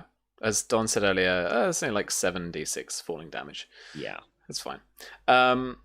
We have the Oakheart host at the southwestern side of this map. And we have the Ironwood units, the small host there on the right-hand side of the map, which is our southeast. Vulture's Roost is the square on the map to the north. So there is a tower in the bottom left-hand corner, and then there is a kind of ruined wall around with a kind of yard all around the outside as it's there. You can see the gate that's got the little gap in it, but for the sake of narration, I'll bring in what's there when we come up to it. So we are house ruling this the life out of this. So we're gonna preemptive Fs. We are gonna do it a bit more narratively, as I've said to the guys in chat before we started the game. So I am going to ask them. So each flank of their army is going to be commanded by one of these fine people. So Virginia as Alistair, you should still have his sheet, is going to be leading the middle, which are the two Tarley forces. Let me try and zoom in on those. Well, let's zoom in. Hello. So here we have the what was it? The Oakhart forces. And we got the middle there. So Tarly trained personal guard. That is where Alistair is attached to, and he can issue orders from there for the middle, which is the personal guard and the trained infantry unit to the right. The vanguard on the right-hand side is being led by Uncle Gormy, Sir Gorman Peak, played by the wonderful Susanna Grace. He has control over the Oakhart trained cavalry who have dismounted because they're in the mountains, and his trained crusaders. We are the Southern Rangers, and we're awesome. We're going to be awesome. They are the vanguard. In a column, they would be at the front, but on a battle formation, they'd be on the right-hand side. And then on the left-hand side, we have our rear, which are most of the Greenmont forces, led by Sir Babblebrook, today played by Redundant UK. And those are the Devoted, which are trained guerrillas, the Couriers, which are the trained scouts, and Lord Peake's Green Archer unit as well. Alrighty. Ironwood, if I go down the river this way, up to the little ridge here. Sir Oliver is commanding the elite cavalry crusaders who are dismounted because they're in these mountains, but untraversable for their sand steeds. And then also his elite guerrillas / raiders. And they are the snakes, the thingy snakes. Sandworms. Sandworms, that was it. Because we changed up the name a bit. I love that. That's right. Love that. The cavalry crusaders are the Brotherhood of the Blood Royal. Nice. Ancient grudges, folks. It's going to be intense. All right. I have a question. Yeah. This is for Mara. Mm-hmm. Would she at any of point talked to Babblebrook? I imagine she would have done before this all commenced. She would have gone to see the Greenmont men that were Would here. she have told him after the parley thingy? Oh God, yes. Okay. Yeah. Good to know. Because if either she would suspect that at very least the Peake and Tarly forces might pick a fight with the Ironwoods, and she wouldn't want the Oakharts to go up against it because it's Oliver. Okay, good to know. Thank you. Okay. Don, as you cheekily said at dawn, I want you to do the sneaky sneak. I am going to give you a free round. And then what happens in the Oakhart camp is that scouts report to the camp that the Ironwoods are already on the move. And this is like the crack of dawn. Like almost like a kind of false dawn, like you get it kind of in like spring or summer at like 4 a.m. And the whole camp gets alerted. Everyone gets kitted up as quickly as they can, and they get down to the valley, into the river, where you can find them there.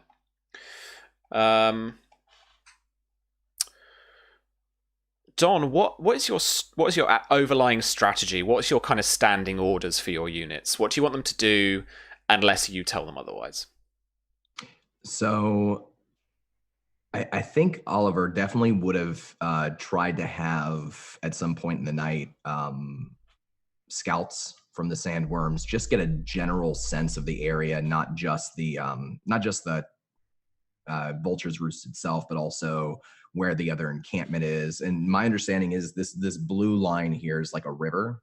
Yeah. It's a shallow river. It's passable on foot because of the valley itself, and this is the mouth of the river. Sorry, not the mouth. This is the source of the river, not downstream or anything. And as I'm looking at these ridges here, the lines suggest that you have to climb up those lines if you were to climb a ridge to get up, right? So immediately in front of you, you'd have to climb up that ridge. In a weird opposite for the river, what I'm suggesting is, because obviously valleys go down into a little riverbed, so there are little arrows on there. I have seen them. So you see the little arrows at the river. So that's going down, and then if you were to try and you can either move around this ridge in front of you, or you can climb up it if you really want to try. So I think the strategy here would be for the Sandworms to use their stealth to sneak through this canyon towards Vulture's Roost.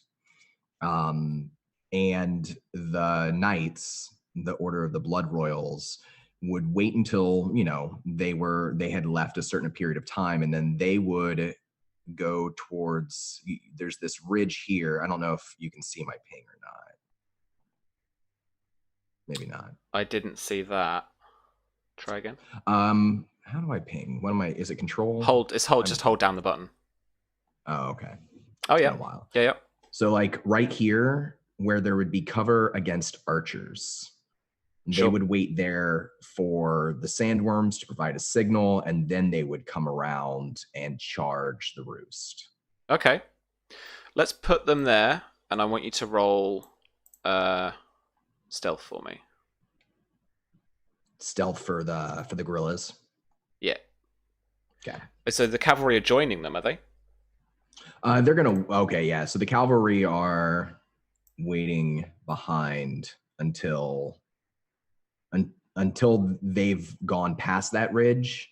Then the cavalry at that point would advance to that same point and wait there. Okay, so I'm thinking this is where we start the battle for you. I want Okay, that makes sense. I want you to roll stealth for the Gorillas. For the gorillas. And everyone else, this is going to be. I want you to just check your passive awareness, just to see who can't see them and who can. Is this for our commanders or for the units themselves? units themselves?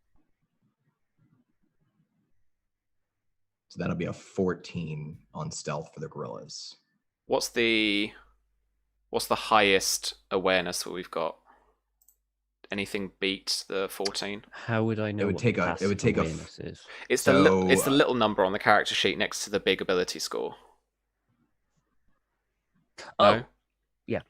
Okay. It would require anybody who has a 4 in awareness would see. I got nothing. No. Right. Let me just check my dudes again.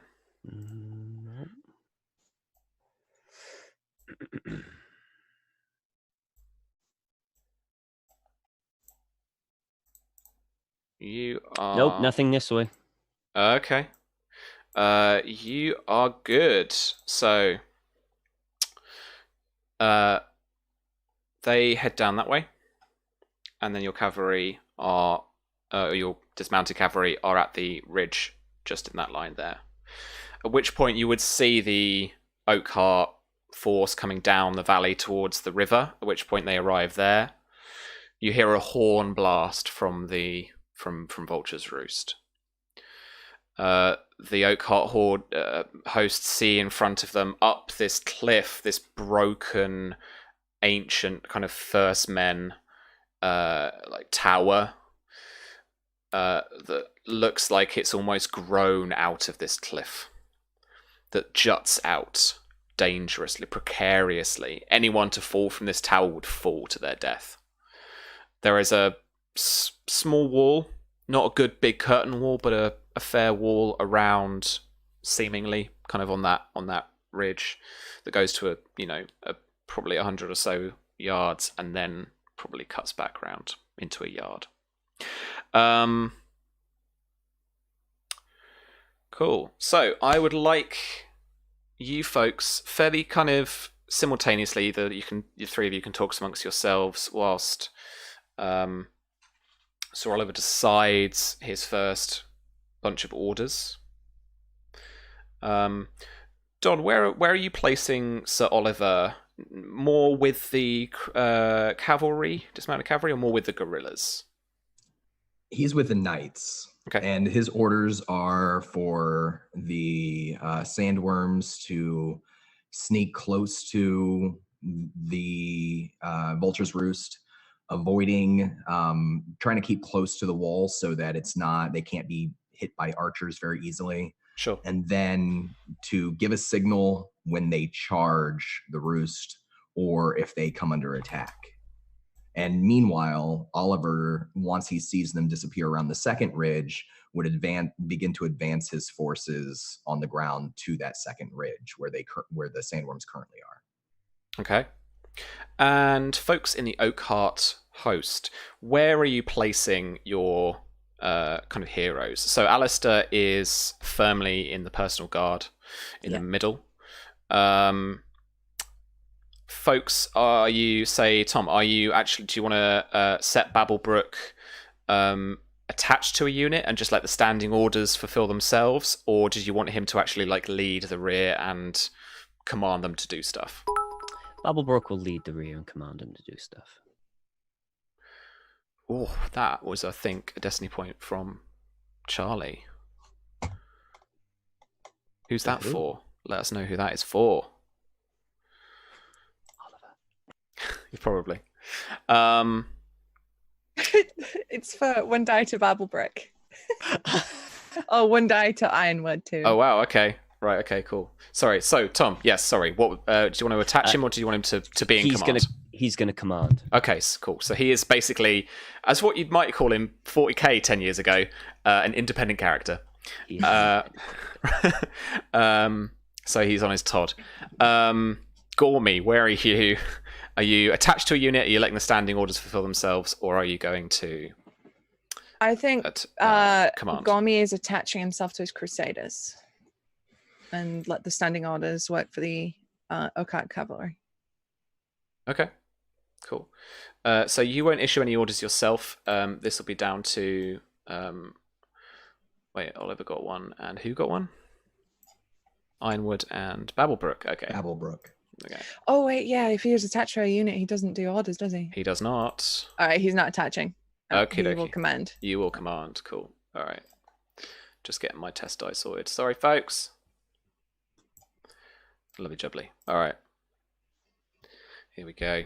All right. So for the Oakhart forces, what are your standing orders? What is the strategy, basically? Oh, right. Yeah. I'm supposed to be doing stuff here. Yeah. Well, our archers don't really, the archers in the flank don't really have much they can do here. So your archers, let me show you.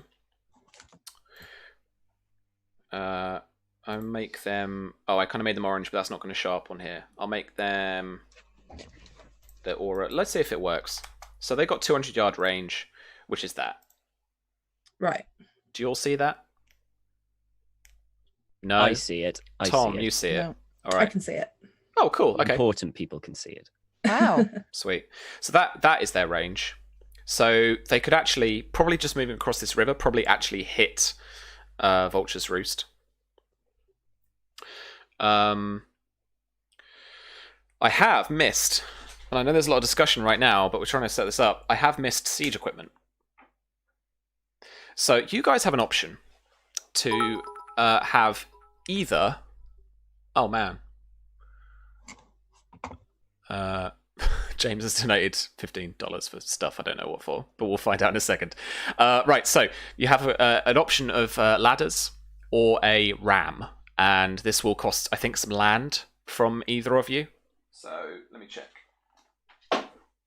Ladders, I would think. How big are these ladders? Don, you literally can't. Don, you can't pick this because. Well, actually, hang on. No. This is why I missed it. Sorry, folks. Right. Because Don was really quick on the mark and was like, Dawn it is, then no one's got any siege equipment. Oh. It's all happened a bit too quickly.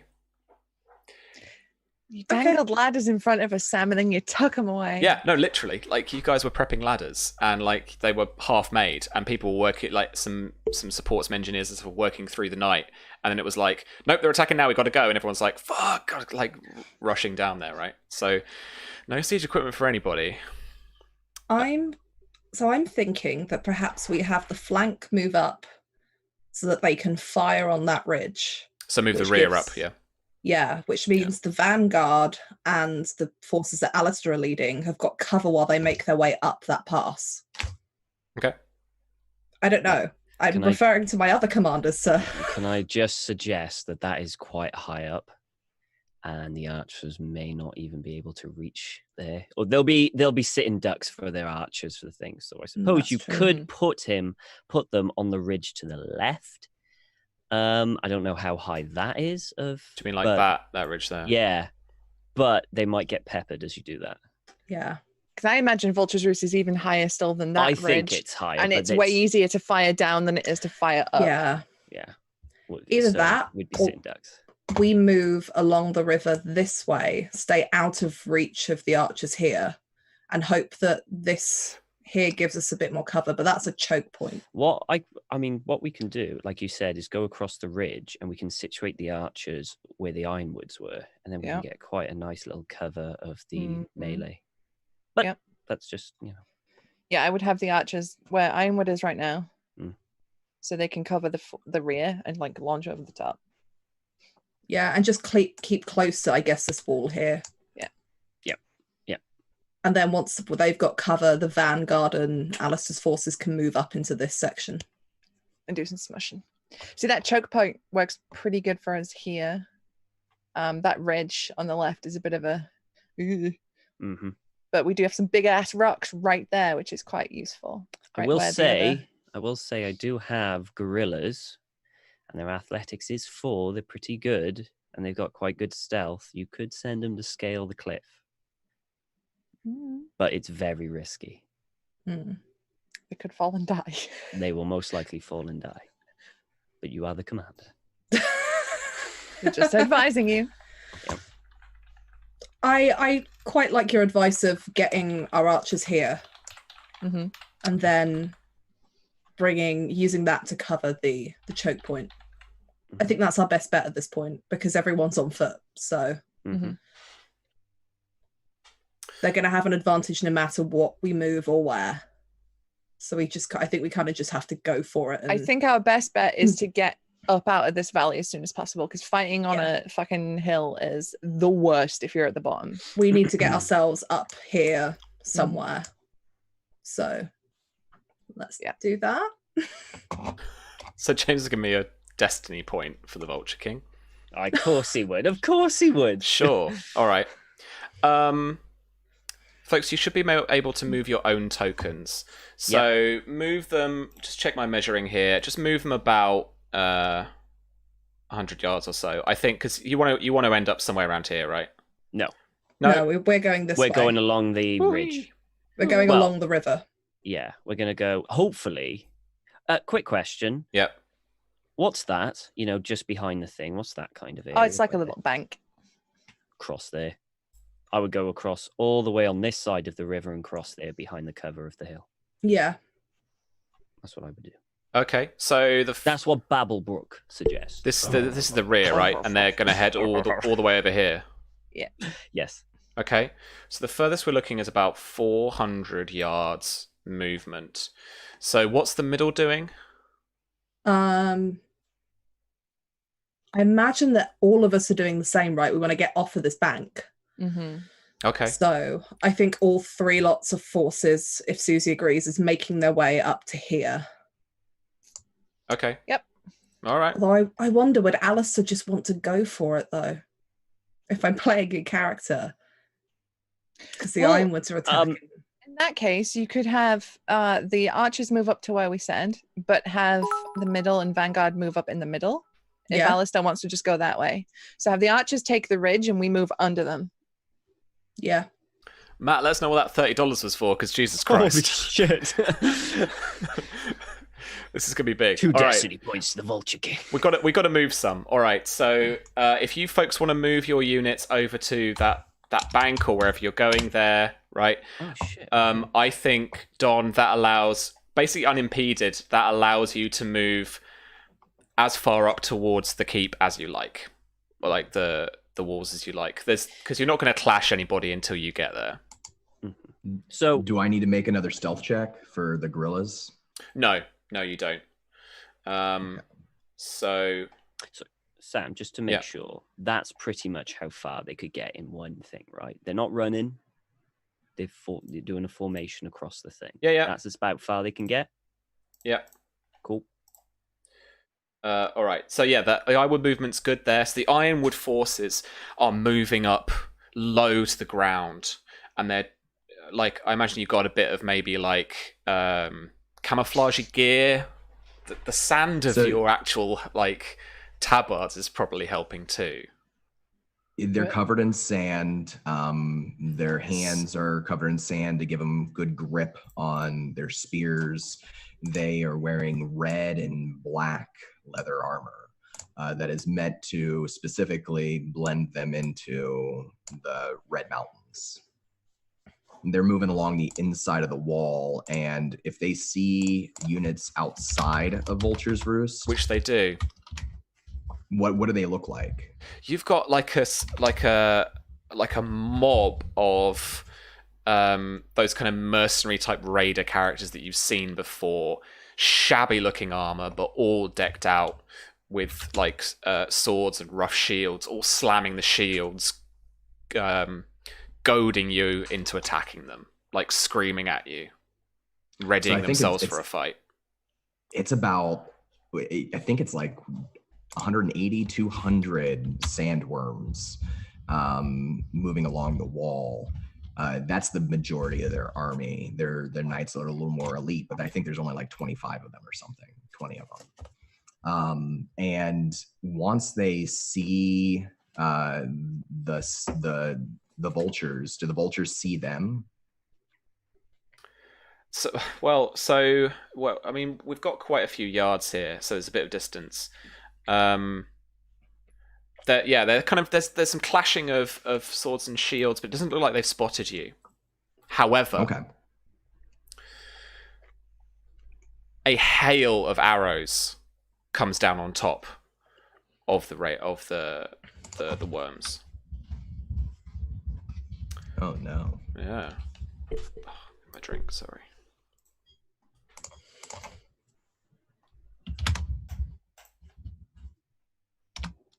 Oh man.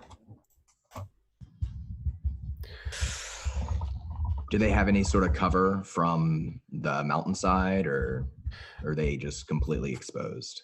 So based on obviously these archers are aware of them as this hail of arrows comes down onto them.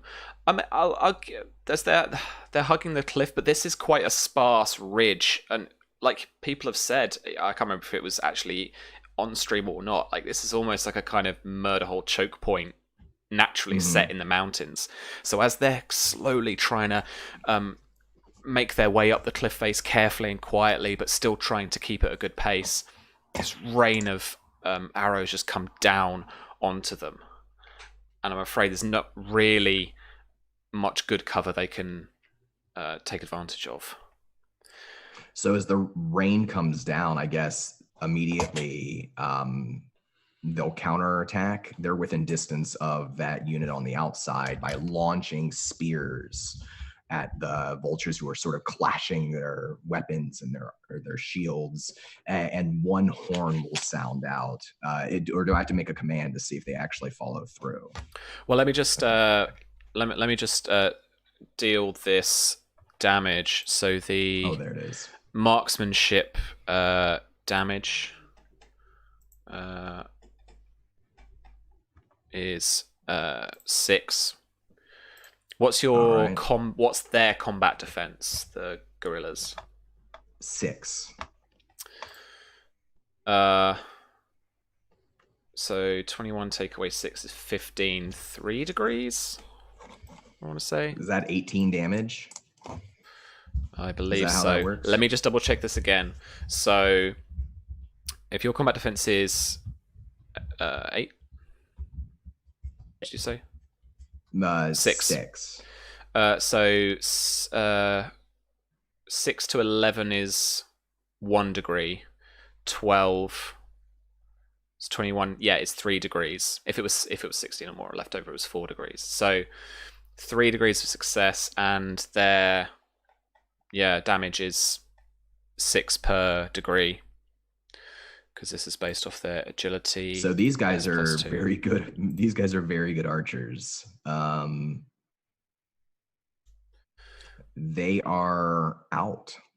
Okay, so they are disorganized. Okay. So they're still in the fight, Yep. but it's the discipline goes up by 3. Okay. So they're going to be harder to control. So if you want them to counterattack the unit that's just in front of the gate here. I need you to roll me a warfare command test.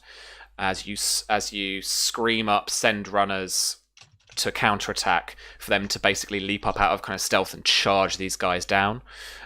So whatever their discipline is, add 3, and that is your difficulty to get them to do that.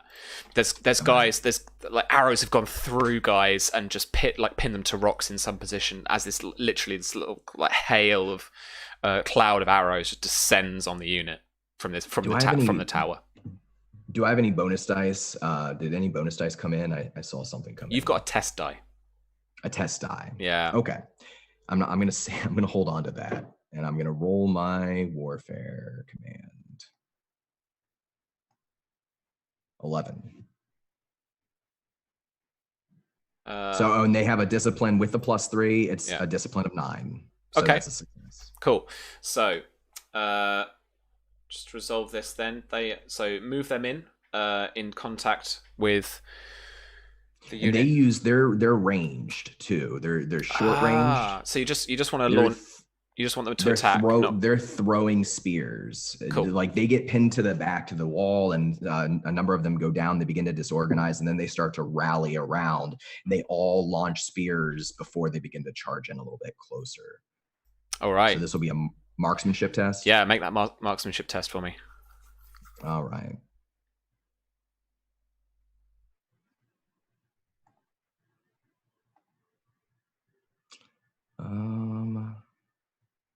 Did Matt? Did you let me know what that hearty $30 was for? It's a bit too small for me in OBS, so let me know in chat. And that'll be a 20 marksmanship versus the criminals. Versus their criminal combat defense, which is only 4.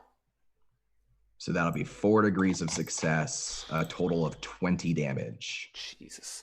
All right. It was a destiny for Mara and a destiny for Oliver. Oh, all right. Note those down, folks. Yes. Thank Destiny you. for Mara is interesting. Okay. So yeah, they are disorganized as well as these javelins get launched in their direction, and I can imagine like a shot. This guy's like slamming his shield, like he's seen them, and he's because they've become disorganized. They've come out of cover. They've seen a few of the worms go down, and then they're like, yeah, and then this javelin goes straight through this guy's chest as he gets pinned to the floor. More javelins fly overhead. Some people try their shields get broken as they try and raise them up. Javelins go through shields, through men, and they lose themselves in some chaos momentarily. Then can the knights then charge my second unit then charge Vulture's Roost and get closer? Yeah, so that charge, I am gonna just check with the old measuring. Whatever their thing is, they've got some bulk, haven't they? So it'll be 40 yards, take away 10 yards for each point of bulk, and then we're probably looking at least, they're going to get it to about halfway, at least, I think. Okay. About there. So chuck them on the edge of that, yeah, like here, roughly. Yeah. That's the one.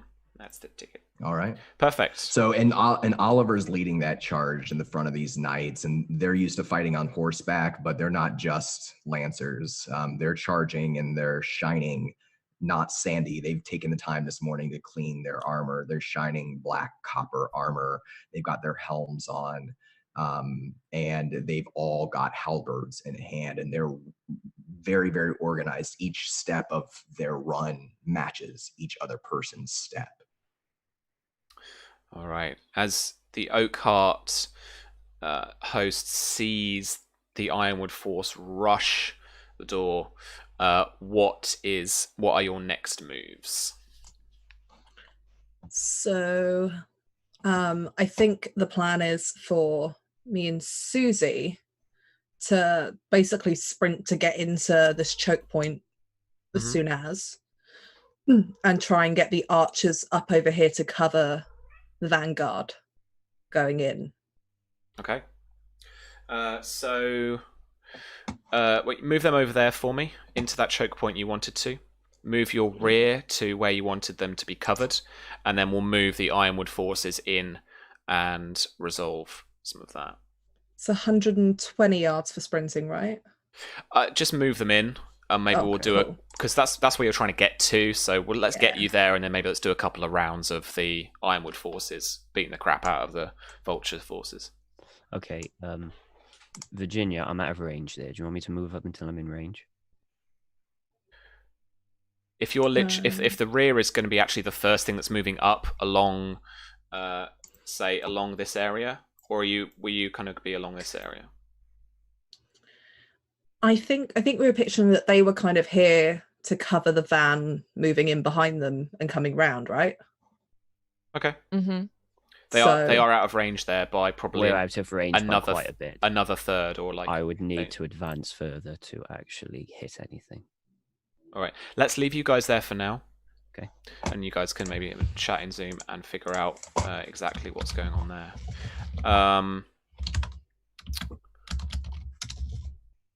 Don, have a think about your next moves while I consider what the Vultures are going to do.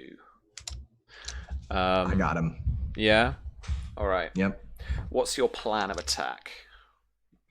Oliver is going to pass the sandworms with the knights and charge that disorganized group that's blocking Vulture's Roost to attack head on and melee, while he gives the command for the sandworms to I can have them rally, right? I can have them rally and then they're no longer disorganized. That's right, yeah. So he's going to give the command for them to rally while he charges with the knights. Cool. All right. So let's move your cavalry crusaders up. Make an attack with them. Yeah. I'll let you have a charge as well if you wanted to charge. Well, let's so let's actually let's obey a little bit of the rules. So I want you to roll for me for your elite cavalry the warfare command. Okay. And I get bonus if I do well, right? Nah, it's just they're going to do it or they're not really. Oh, okay. Well, so yeah. So what I'd say is if they, just I'm playing around with the rules a bit, but look, I would say if you succeed the test, then you get the +1. You get the plus to damage. So you get to do the charge, but -1 test die. If you don't succeed, it's just the -1 test die for charging. No bonus damage. If I succeed by multiple degrees, does that do anything? No. That's okay. Not really. Not as I understand it. Well, it's going to succeed because they have a discipline of 0. Oh, cool. But there's the roll for that. All right, sweet. Well, if the discipline's 0 for now, we'll just hand wave it because you can't fail, right? Okay. So that'll be then can I make that my command for the rally? Yeah, sure. Why not? What's the discipline +3? It's 9 now. It's still 9. Yeah. Okay. Cool. Okay. So they are no longer disorganized, which means they won't rout if they get damaged, but they still retain their increased difficulty. The +3. That's right. Yeah. And then I just make a fighting check. -1 die. -1 die. You've got that test die been bought for you as well. Remember. I'm saving that test die. All right. All right. Penalty dice 1. So that's an 18 after the penalty dice with 2 crits. Versus the criminals.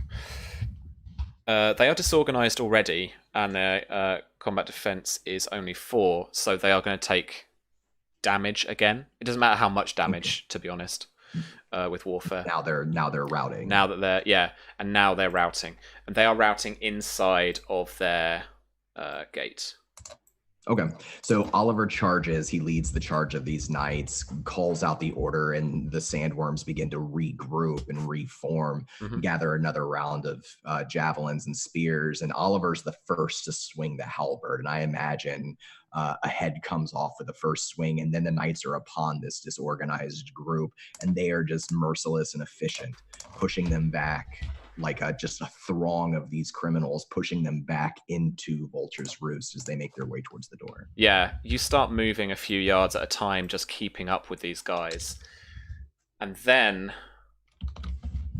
rocks from the north, from the ridge above, begin to fall, begin to move towards your position. I would like you to roll for your cavalry unit an agility test to avoid damage. The base difficulty is going to be 3. Every degree of difficulty will remove like more damage. What's the cavalry health, by the way? 12. Okay, just so I know. How big are these rocks?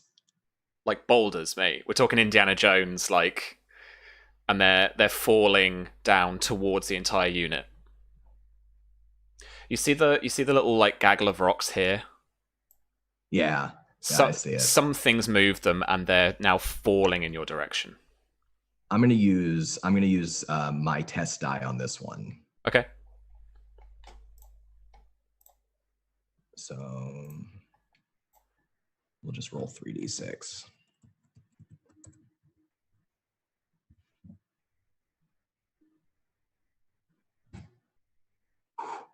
That's 3 degrees of success.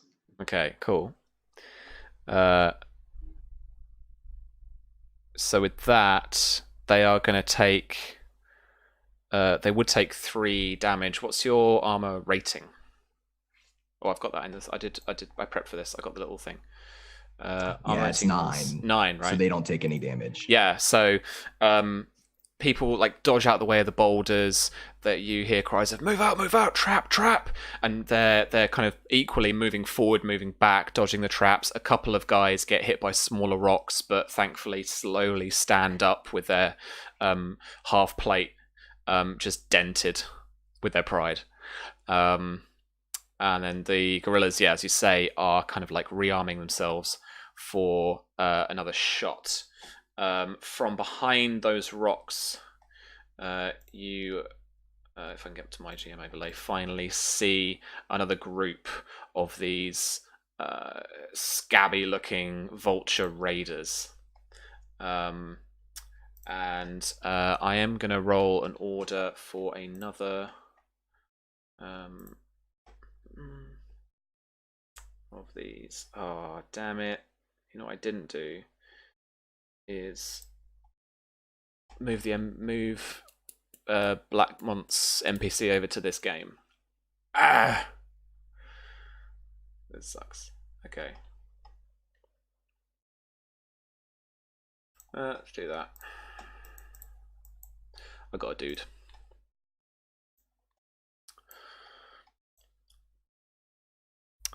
And it is going to order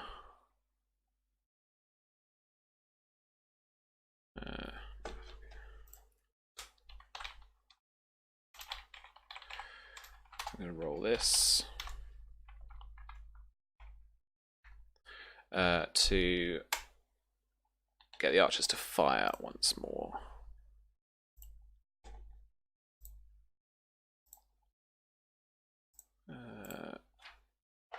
Folks, what's the discipline on a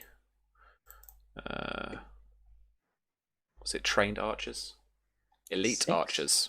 Oh, elite 3? Yeah. It's 3. 3. There we go. All right. Yeah, these archers are brutal.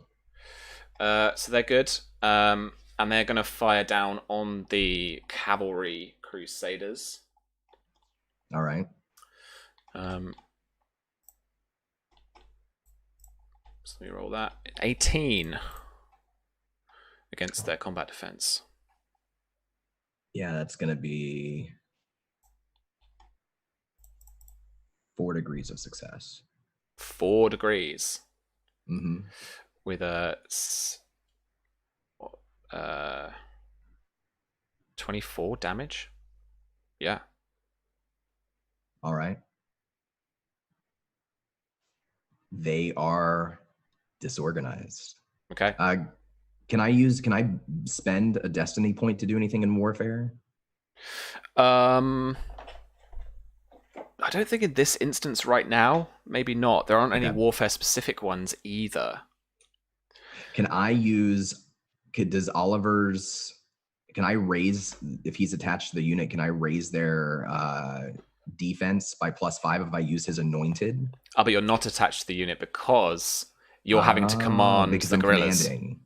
Gotcha.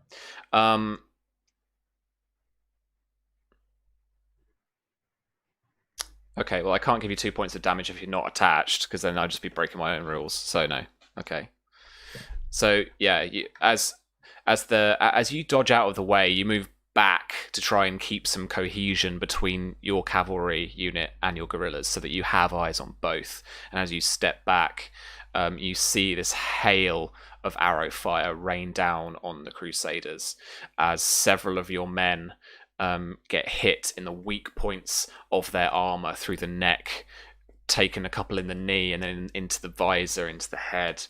And a few of these cavalrymen go down. They're shaken, but they're still with you.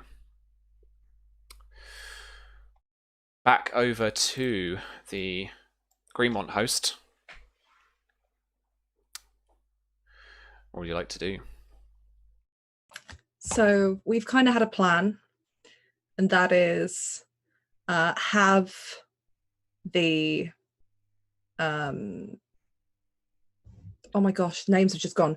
Peak and Alice's forces come up around the archers and just try to smash their way towards the castle while Ironwood engage the vultures, and just getting cover from a slowly advancing the archers slowly advancing with the scouts, and perhaps joining the fray to keep up the distraction. But our thing is just to smash our way through this fight, try not to get involved in it, and get into the castle. Okay. Move yourselves up about halfway up the ridge. And then the rear, as it were, then are going to stick around there, aren't they? Just for now. Yeah. I'm keeping a little eye on facing as well, guys. So just keep a little eye on that. How do I turn them? So if you click on them, there should be a little at the top. There should be a little thing that you can just Is that called a sticky off arm? And you can steal spinnies with them? a sticky Handy. outie. Yeah, So that's the only reason why I haven't been. that's fine. Okay. All right, here we are. What an image. All right, so the Oakheart forces, the vanguard, and the middle are running up this ridge. Oliver, you can see behind you that's like 400 men all charging up this ridge, and you are going to be caught in like hammer and anvil if you don't be careful. You can see the rear of the units as well are holding back. You recognize the Greenmont units, the guerrillas, and the devoted and the couriers. But it might is even see Sir Babblebrook there. yeah. If I remember Just at a rightly, distance. the Oakheart cavalry, I think you gave them shields because they're dismounted. Yeah. So So I imagine they're actually running like shields forward as well to just try and break through this swathe of people. Yeah. Thanks, Greg. Greg's with us. Boo. Yes, boo. Thanks, man. It is down to what Sir Oliver and his forces want to do next. So the sandworms are going to continue with their orders, and they are going to charge into Vulture's Roost, and as they do, attack this routed group that's just inside. Is this the and Sir cavalry or the guerrillas? These are the sandworms. Okay, so the guerrillas. Yeah. So the sandworms are going to charge forward, and meanwhile, the knights are kind of recovering from this hail of arrow fire. Some of them are on the ground. Oliver has a young knight, a very young knight in his arms who's dead. And he looks up and he sees the charging forces coming behind, and he sees in the distance Sir Babblebrook and House Greenmont. And his voice just rings out in this valley as loud as he can. He says, "Forget me not." And then he turns and signals to his men to follow after behind the raiders. So the raiders are going to go in and attack first, and he's going to try to rally the cavalry. Okay. So I'll move the gorillas up, and I want you to roll me that. Oh, there you go. And I want you to roll me that warfare. Warfare? Yeah, just do the warfare for now. Okay.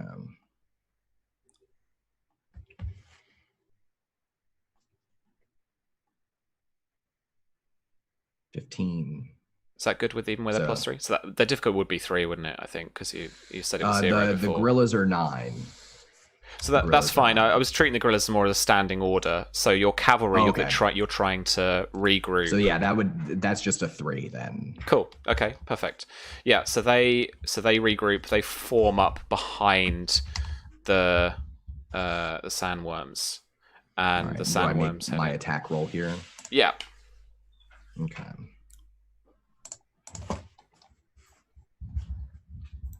I mean, these guys are routing as well, aren't they? Right. So that's a 13. So long as this beats their combat defense of a 4, they are out of the game. All right. Does that mean we can get both units inside Vulture's Roost this turn? Yeah. Look. I will give you this. Right. I will give you like that. So they've worked their way inside, just cutting men down left and right, throwing javelins up towards the tower, deflecting off the old sandstone brickwork of the tower as more archers rain down arrows one by one to try and get at you. I am going to roll a warfare command for the raiders who are at the top there.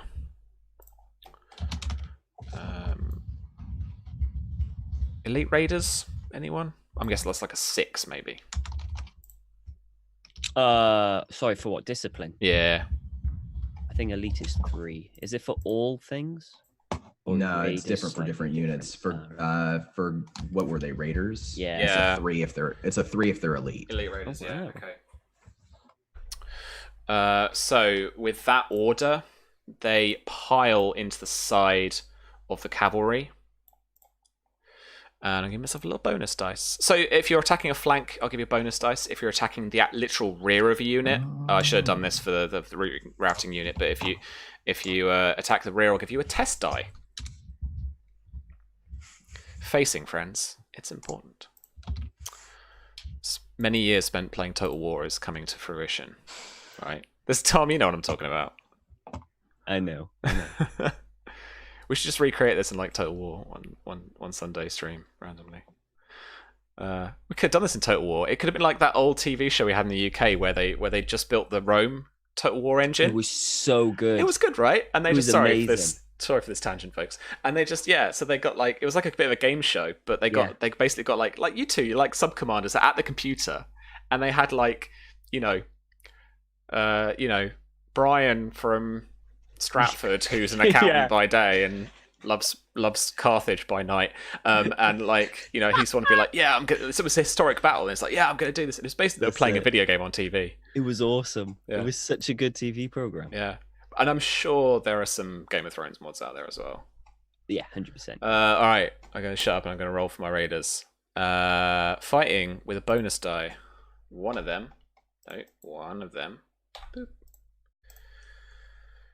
It's a hearty 28, and their damage is not fucking hear Sam because he didn't write it down. Let me find. What is your damage? Combat warfare. It's gonna be. It's gonna be their normal one. I haven't upgraded them or anything daft. Okay. Athletics +1, which is gonna be So 3. Yeah. Times 4 degrees. No, it's 5 degrees. But you can only get up to 4 degrees. Thankfully. Oh. Then 12 so damage. That's 12 damage. So okay. I mean, so they haven't really got health now because a rally is just they're back up, but they're on 0. Okay. So now they're disorganized again. Yeah. Okay. There's not a cumulative +3 either, so it's just you still just got the increased difficulty as you had before. And yeah, so there is an order to actually heal a unit. Yeah, I see that now. Regroup. So restore regroup. 1 point per degree of success. That's not good enough to use. No. So yeah, they're disorganized again as the raiders come in from the right flank and carve their way into the center of this formation, wielding a mix of axes, rusted bastard swords, whatever they can get their hands on. But they've got the benefit of the ground as they're running down this ridge towards you. From the, like, as you can imagine, much higher up from the mountainside, but just for these few yards, and cave into the right hand side as the cavalry, as your crusaders, still pursue the Vulture King inside the keep. That's what I'm going to do there, and we're back over to the Oakheart forces. Sam, very Oh, quickly, yeah. because this decision kind of hinges on this. I need you to check your Twitch whispers.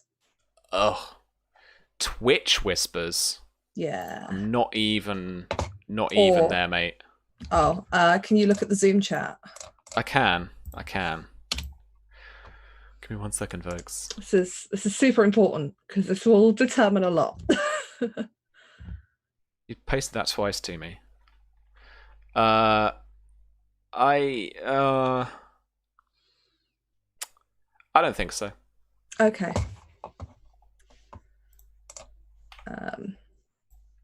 So he's not willing. Yeah, I don't think so.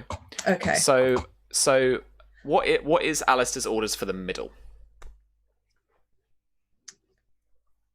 I think it's just going to be to carry on. It's going to sprint up to that wall before they try and close off that entrance. And Susie, what is Gormy's orders for the vanguard? It's just tear ass, get up there as quick as possible. Get into that melee. Okay. Let's do the vanguard first because they're closer. Susie, who did you want to? I'll let you just crack. Let's get onto this. I'll let you crash into the back of this melee. Who did you want to target? Ironwood. Cool. Sorry, Dan. So, smash. So,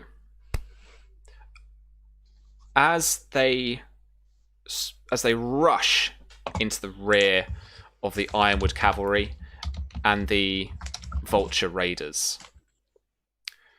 so Oliver, you are caught up in this hammer and anvil style melee. There's no units in front of you, but the cavalry's being smashed from the side, and then the Peak and Oakheart infantry knights are rushing up towards you. You're caught in the middle of this melee, and Sir Gorman and Sir Oliver meet, I would imagine.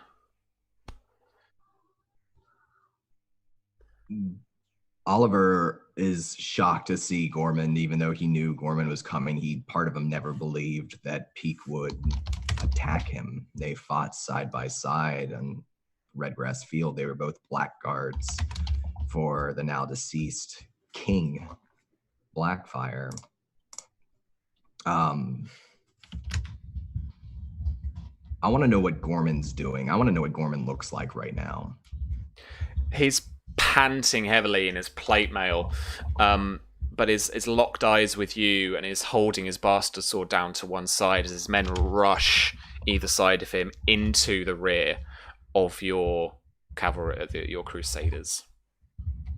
And I think He's just staring at you.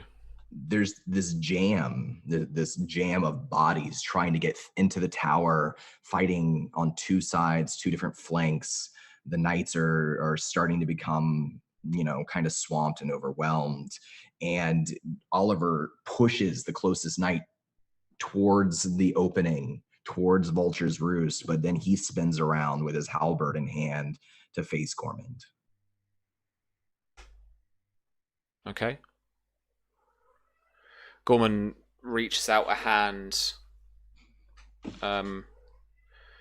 up to try and stop you and says, I didn't know you were here.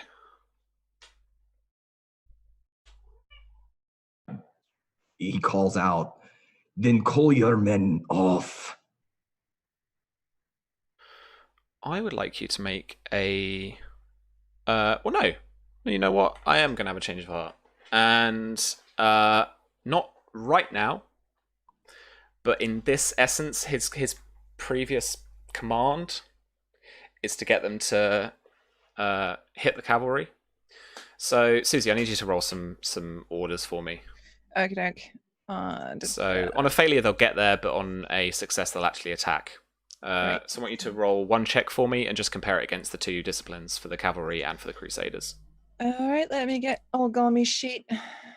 Wow, Gomi, you fucking suck ass. Oh no, wait, that's Crusaders. Never mind. Hang on. Oh, it's right in front of me. That's why. Okay. Is this command? Warfare command? Warfare command. All right. They're going to need to roll shit in chat, by the way. That's a 22. Yeah, I think that we're fine. I think. I think we're fine. But instant regret. Can you roll for the Crusaders for me? Their fighting test against was the 3 was the combat defense or 4? That's a 2. It's a 2. Cool. Fighting. James is telling me to use the dice. What kind of dice do I have? Is it a bonus or a keep? I've got a bonus dice on the screen. But I don't know. Yeah, let's use the bonus dice. Sorry, Dan. There's been some. That's all right. There's been some I love it. some serious monies, and I'm lost a little bit of track of it. Just like to state for the record, Sam made me do this. It's true, I did. I know. And I know who's to blame. And in the flow of the story, he instantly regrets it, which I find just all the more juicy. That is a 12 from the Crusaders. 3 degrees of success. Okay, Yep. the damage is, I wrote this down, it's 5. Damage is 5, so 15. It doesn't, because they're disorganized. Oh. Anyway, so any damage would mean they're routing now. Right. Yeah, their defense, their armor's only 9, so they are routing. Cool. So it's Oakheart Cavalry next. Mhm. Don't they roll their fighting test? Yep, doing it. 11. 2 degrees of success. 2 degrees. What's their fighting damage? Because if it's 9 or less, we're okay. The fighting damage of the cavalry is 6. That should be 6 if they're on horse. It should be less if they're. Yeah. What's their athletics? Oh, plus sorry. 1? Dismounted is here 3. So it's only 6 damage. So they don't take any damage from that. Yeah. So actually, the trained cavalry come in to that rear. Except we forgot about the test die that they got from attacking the rear. Did we not? Oof, we did. Shall I roll an extra d6? For the Oakheart cavalry, yes, because They will need to roll a 6 to destroy the unit on a d6. Roll me, Alright, well, roll me a 6, Susie. Fucking nearly killed everybody last night. Let's do it again. Oh, it's a 2. So they effectively don't take any damage from this attack. All right, so yeah, the Oakheart cavalry storm in with the Crusaders, still with that determined look on their face of smashing the Ironwoods to pieces. But the Ironwood Knights, some of them manage to turn around and just fight defensively, turn and push away the cavalry charge. I'm not giving you Susie a reroll for 100 bits. That's not happening. Rerolls are not an option. Have a bonus dice back, Susie. Sweet. Why not? I don't know which one this is. I've got to find all of the ones that say bonus die now on my back end. Right, there we go. Okay. Oof. Right. Let's just take a second. It's a lot of action, a lot of maths. So where are we, friends? I think we've resolved all of that now. There's still the two back units, right? Or yes. The two back armies. So let's move the middle up behind. So probably about.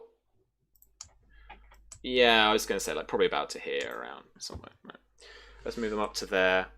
Did you want to move the rear up at all as well? Tom? So they're in range? Yeah. They're going to move up to about here. And they're going to ready an action.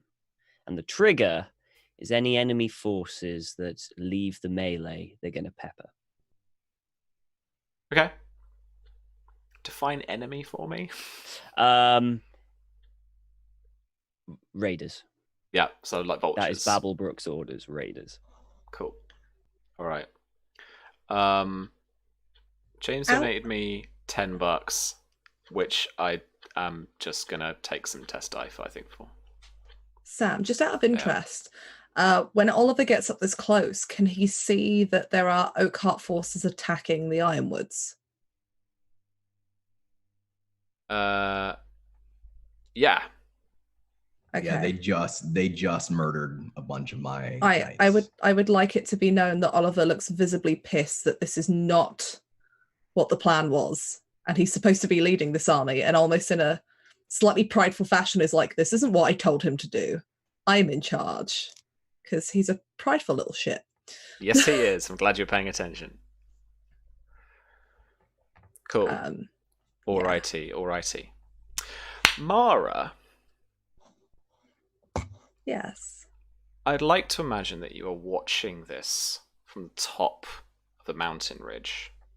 With this overview of this. You sometimes can't quite make out who is fighting who, but you can see this crunch, this grinder of forces having headed up this pathway up to Vulture's Roost. Some like a hail and showers of arrows coming down on certain troops. But then a knight looks like. You can hear the kind of very awkward clop of horseback behind you, and a handful of the personal guard are still with you, and there's like a little camp just for your comfort. And the knight dismounts and is wearing Greenmont colours as a tabard, and you can recognise the kind of like the moulding and the shape of the armour as of the Hollow Hearts, as the Greenmont forges work. And the knight approaches. Your guards look round, just about to draw a sword, to put a hand on a hilt, and then look at the colours and just kind of stand down a little bit, but they're still wary. And the guard says, "My lady, I am to give you this on the orders of Prince Maekar Targaryen and Lady Marcia." I'm sorry, Prince Maekar. What has happened? The letter, my lady. She takes it, tears it open to read it. The letter basically is written in High Valyrian, I believe. I can read Valyrian. Yeah. I'm not suggesting you can't. I think we can maybe retcon it or something. So basically, you can read this letter that it has basically seemingly been dictated by Prince Maekar that Lady Marcia is to withdraw her forces from the Red Mountain as a kind of proof of loyalty to the crown.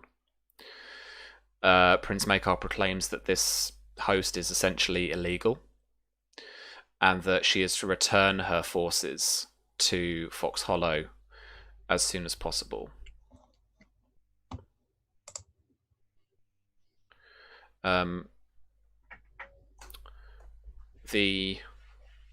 Hollowheart Guard in front of you says, "My lady, Lady Marcia asked me personally to give you this message. Prince Maekar has requested some forces from King's Landing to come to the Red Mountains." How many? I don't know, but we must withdraw now. The battle's already started. Then allow me to take you to Fox Hollow. I can't. I'm sorry. Marcia's orders were to keep you. Lady Marcia's orders were to keep you safe. Let's leave now, and we might be safe. No. But if the crown is coming, if my husband is caught down there and the crown comes and Maekar rides into these mountains, it doesn't matter whether I'm at Fox Hollow or whether I'm here. I'm his wife. I'll suffer just as badly as he does. Doesn't matter where I am. my lady, this is an order from the crown. Our forces must withdraw.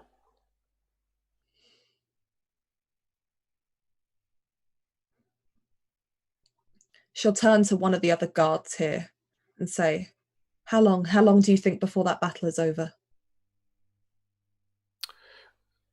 Not sure, my lady.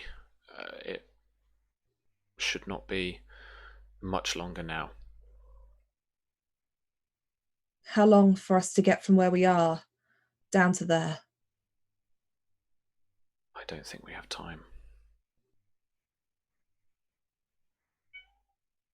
How long?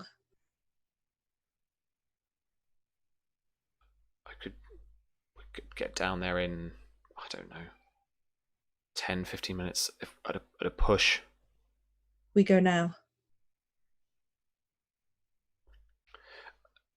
The Hollowheart Guard indicates to his horse, basically inviting you up onto the horse that he might take you down there. If I get on that horse, you might turn round the other way. If your intention is to withdraw our forces, my lady, I promise you I will not. You remember that I am the daughter of your late lord. Of course, my lady. But I also remember fire and blood. Take me down there. Yes, my lady. And it's difficult going for the horse, but he gets you down there as quickly as he can.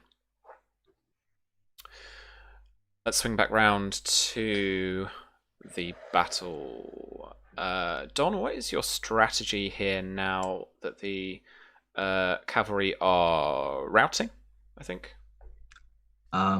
It's to win. Sure. I mean, yeah. Default strategy. Right. So I can rally. Can I rally and get them inside the roost? The cavalry, no. The guerrillas, you can issue an order to as well. If you issue these orders, you can't fight Gormy. If you don't want to fight Gormy, that's fine. But I just think maybe I'm just framing it. So you're either doing one thing or the other. Has Gormy called back the Oakhearts and the Peaks? Has he called a cease? to this conflict? Well, or are we're- they still attacking? We're about to see if he can. So so I think for the sake of this, he is like shouting, screaming, stop, get back, stop, retreat, kind of stuff. And Now, Oliver would. well, the difficulty is Oliver- he's not trying to get them to retreat. He's trying to get them to like stand to Go to and the- just stop.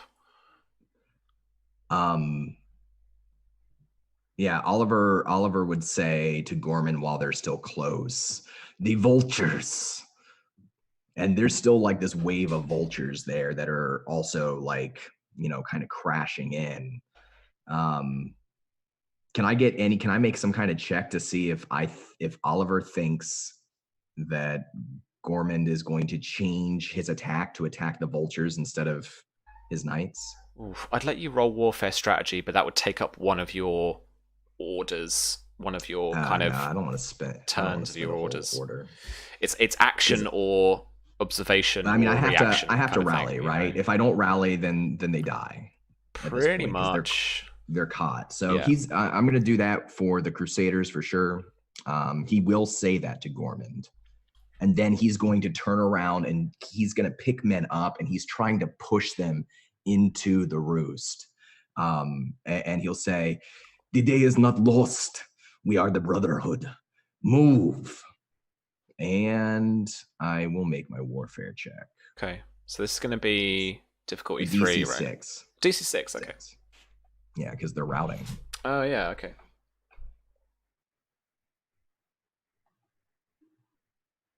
So that'll be a success. So they're just disorganized. Yep. And the standing orders will go for the guerrillas. Yep. But now that the guerrillas are inside, I want them to attack from the rear. Mhm. Close enough that the archers who are using longbows are going to have disadvantage if they try to turn around and fight with their longbows. Yeah, cool. So you'll not really, like, so you'll charge in. I mean, now they're engaged, they'll have to fight you rather than shoot arrows. So that Okay. I'm gonna say that their only option would be a fighting test rather than marksmanship. And you're Okay. attacking from the rear, so +1 test die. All right. So I imagine like the inside of Vulture's Roost is like spiraling, crumbling stairs, right? And they're like charging up the stairs and throwing spears and stabbing people and just fighting their way to the top to where Oliver has said he believes would be this throne, right? There's like a garish throne. It's like that's the nest. last time he saw. Yeah, it's the nest. It's the last time he saw Lord Blackmont, and they get a bonus here. So it should be pretty good. Yeah. It's a test die rather than a bonus die as well, which is great. Oh, perfect. Then I'll roll this. 22. Yeah. That's going to be a lot of degrees. Is that 4 degrees? Oh, well, I mean, the combat defense is good because they haven't got amazing armor. So, is 3 degrees. All right. So that's going to be 15 damage. Oof. They are disorganized.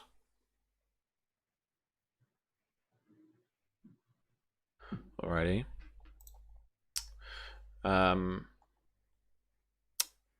So let's have them attack back at a penalty die because I'm not going to issue an order, but if you're attacking enemies at your flank, you may not attack enemies who are attacking at rear. All right, that's cool, fine. So let's order them to wheel round, or try to. Warfare command.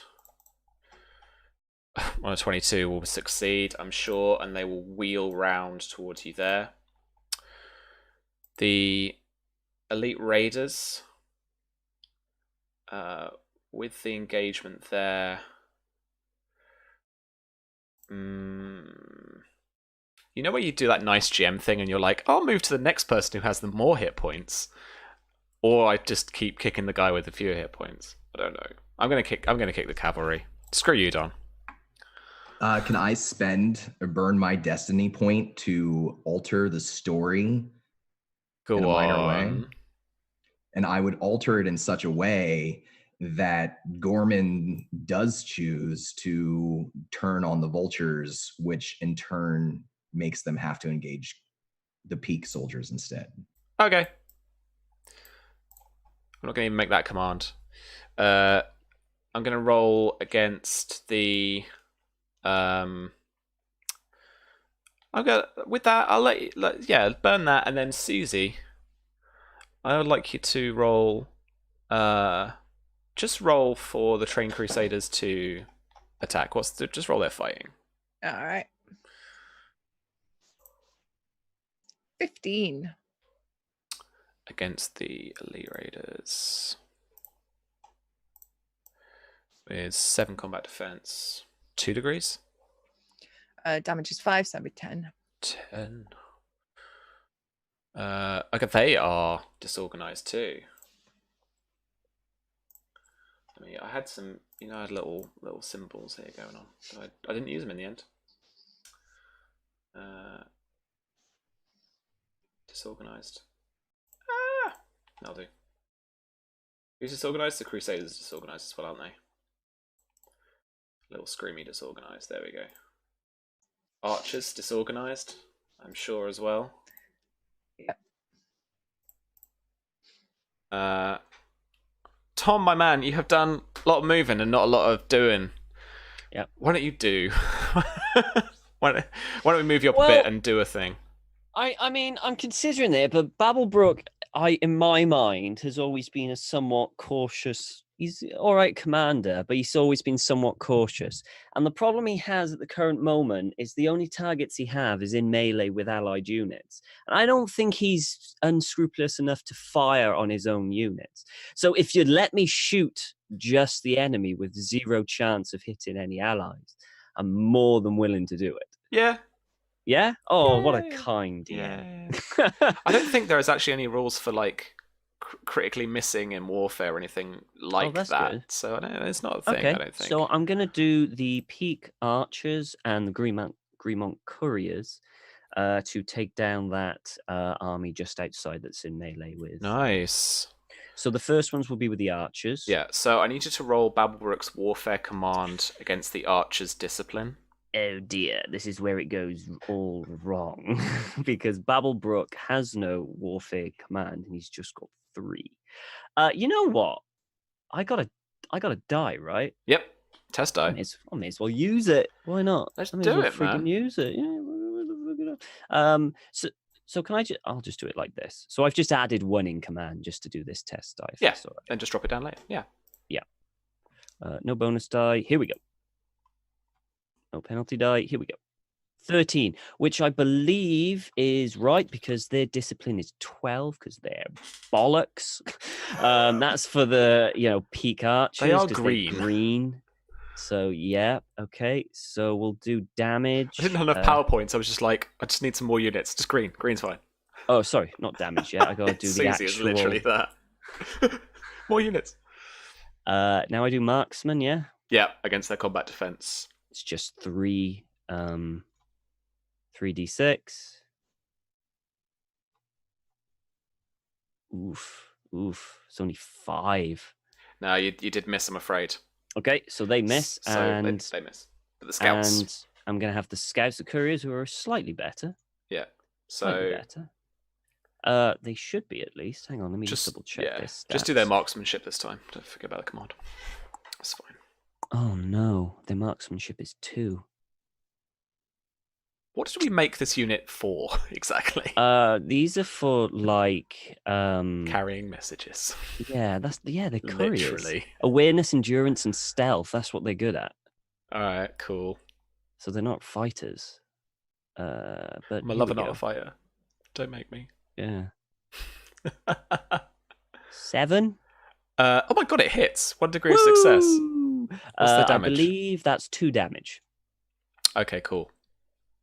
from the couriers. Yeah, it all absorbed by their shields, I'm afraid, as they're like... Fine, they did something. That's all I can do. The devoted, not. It's short they're not range in it, so it's 20 yeah. yards, yeah. And Babblebrook's not willing to send them in. No, that's fine. So that's it for Babblebrook. It's fine. Charlie, we're not meant to fight. We got the message, people. We got the message. Call back the armies. All right. Susie, did you hit my... Right, I didn't hit your Crusaders, did I? You did not. Let's try it. They are disorganized, so their discipline was 6, Okay. going up to 9. That's a guess. Let's do it. Come on, Blackmont. Sorry, are they trained? Stuff? They are elite. Elite 3 discipline. So it's only a 6. But they're disorganized. Oh, apologies. Yep. I forgot about that. Warfare command 12. So that succeeds. Mm. Have I got any cool things? I've got a bonus die. I think I've got a couple of test die that I took from James earlier as well. Yeah, screw you, Gormy. Oh man, their fighting's already awesome anyway. Sheesh. I'm going to use a test die on this bad boy. And a bonus die just to really, really mess it up. 26. Yeah, that's like every degree of success. 4 degrees. Athletics plus 1, 3. It's 12 damage. So that gets absorbed by their armor rating. Mm-hmm. Which is a healthy 5. Or is it a 3? It's a 3. It's a 3.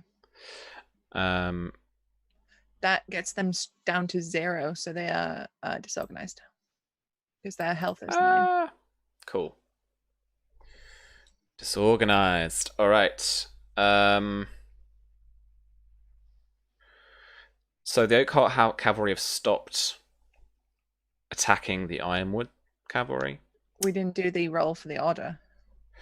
No, I can't. can't. Or you just saying this up? He burned a destiny point. Do you know what I mean? Yeah, that's cool. That's cool. I was like, yeah. Right. Yeah. I've kind of lost where we are. I'm going to go to the middle though. So, for Alistair, what would you like to do here?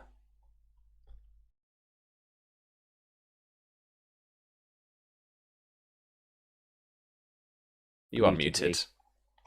I imagine Alice is pretty pissed that Peak has launched this attack because it wasn't in the plan. So there's a part of me that almost feels like... Juicy fruits, Virginia. Juicy fruits. Yeah.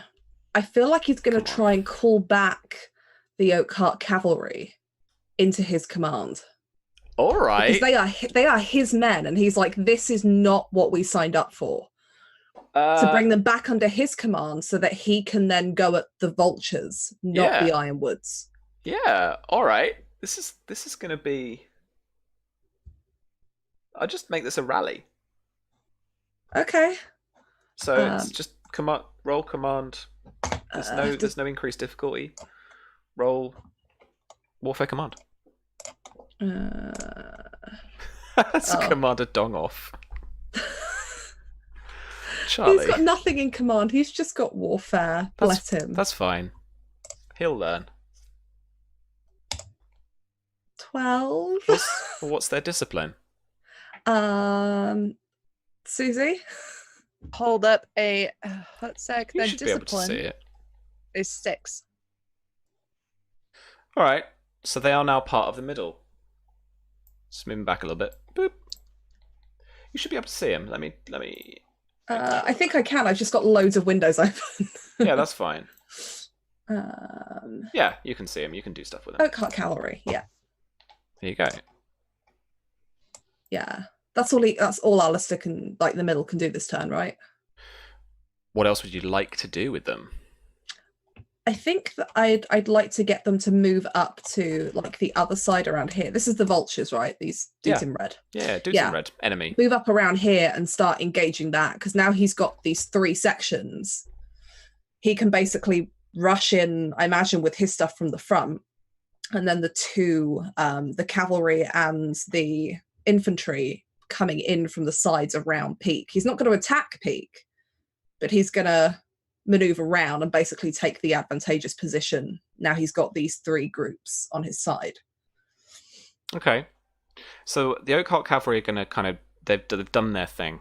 If you can roll me another warfare command test, probably just check the trained infantry's discipline, because 6 for the trained infantry. So 6 is your difficulty. Yeah, so that is 2 degrees of success. 1 degree of success. With warfare, it doesn't really matter. That's fine. Oh. So yeah, so place them where you want them to go. So imagine 1 comes up around here, and the other comes up around here. Oof. It's not so much that he's trying to like get Peak attacked, in that he's taken the command of his own men away from him. Fee, you sure you want to put the personal guard with Alistair attached at the back of the vultures? You sure? I think Alistair The would love man it. wants to get dirty. He All wants right, to get I'm some just blood on his checking. sword. I'm He is an just idiot. checking. Because, okay. All right, kids. At this point, we're going to zoom in. Oliver, where are you right now, and what are you up to? So he's just gathered the knights, and he's pushing them through the door, and he's going to call out a command as he's starting to move them up the stairs for the sandworms to fall back a little ways down the stairs and continue their attack. And his plan is to lead the charge up the stairs with the knights and hit this group of vultures inside the tower with both groups. Okay. So they drop back and launch their spears, and then the knights charge in the stairs. So what I'm thinking, is as your knights charge up the stairs, they're knocking archers left and right down steps. You get into that central kind of court with that weird throne up the steps, and then stepping down from some broken steps up to your right hand side steps Lord Blackmont as he walks down into this court, recognizing it's you. And I would like you to roll for me agility quickness for initiative. All right. And as he's leading this charge, Oliver's armor has blood on it, but it's not his blood. And he's got a fierce look in his eyes as he's running up the stairs. He locks eyes on Blackmont, and just like the last time he was here, he calls out, "Blackmont!" All right. And quickness. 21. All right. As he charges you, actually no, whipping out a double curved bow, shoots at you. I'm gonna use one of those test die I got earlier from James, that last little one there.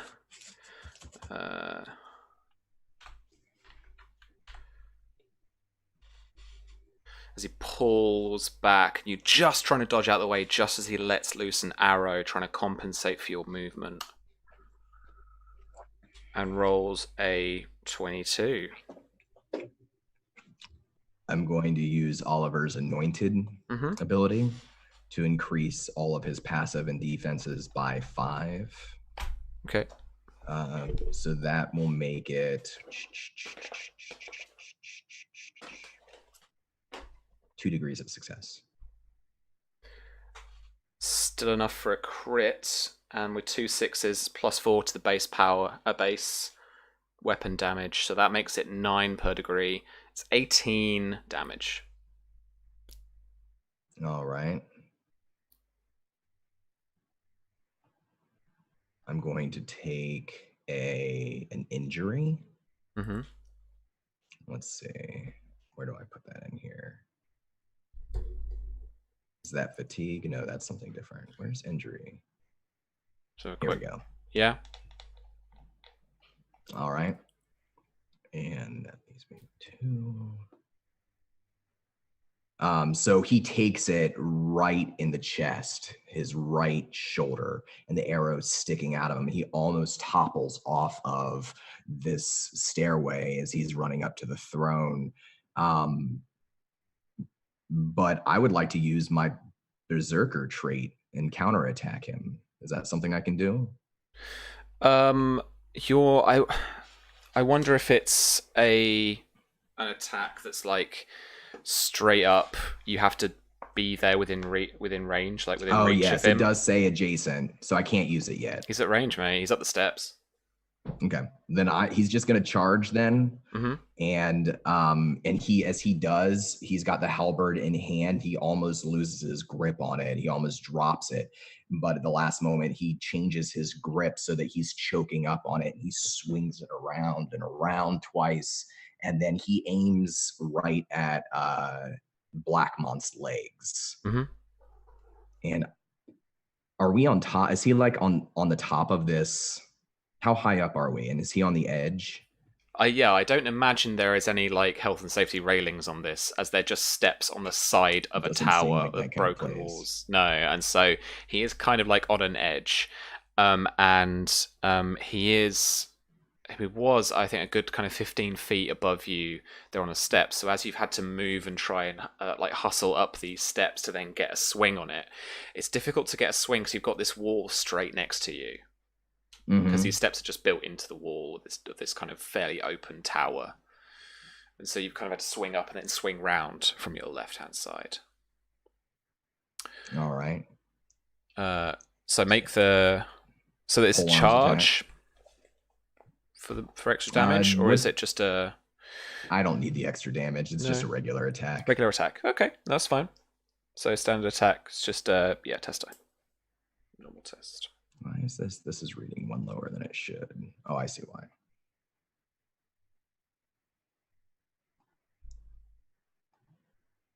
$24 Oof. with a crit. We're quite defensive 9. What is that? Take 9 off of that. 4 degrees. 15. 4 degrees. If it's 14, 19, 24, that's 4 degrees. All right. Whoa. You're doing the degrees of success from now on. Because I don't math. All right. Mate, fuck. All right, man. 4 degrees.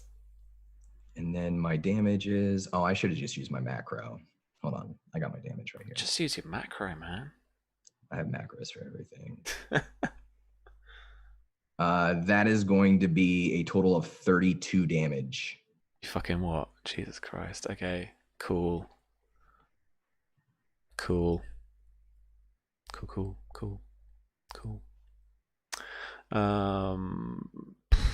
Yeah, fuck it, let's give him a wound. I'm gonna take a wound. As that digs into the side of his leg.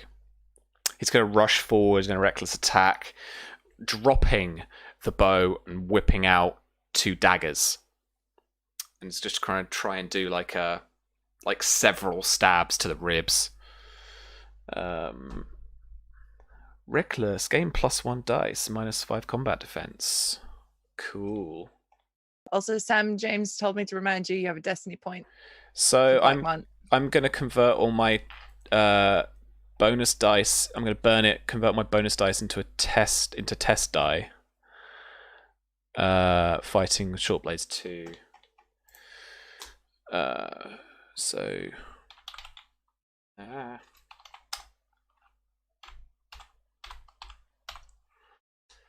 I think I got that right. So daggers 6. I haven't got a test dice, so yeah, sorry. So it is 6, keep 5. Okie dokie. 25.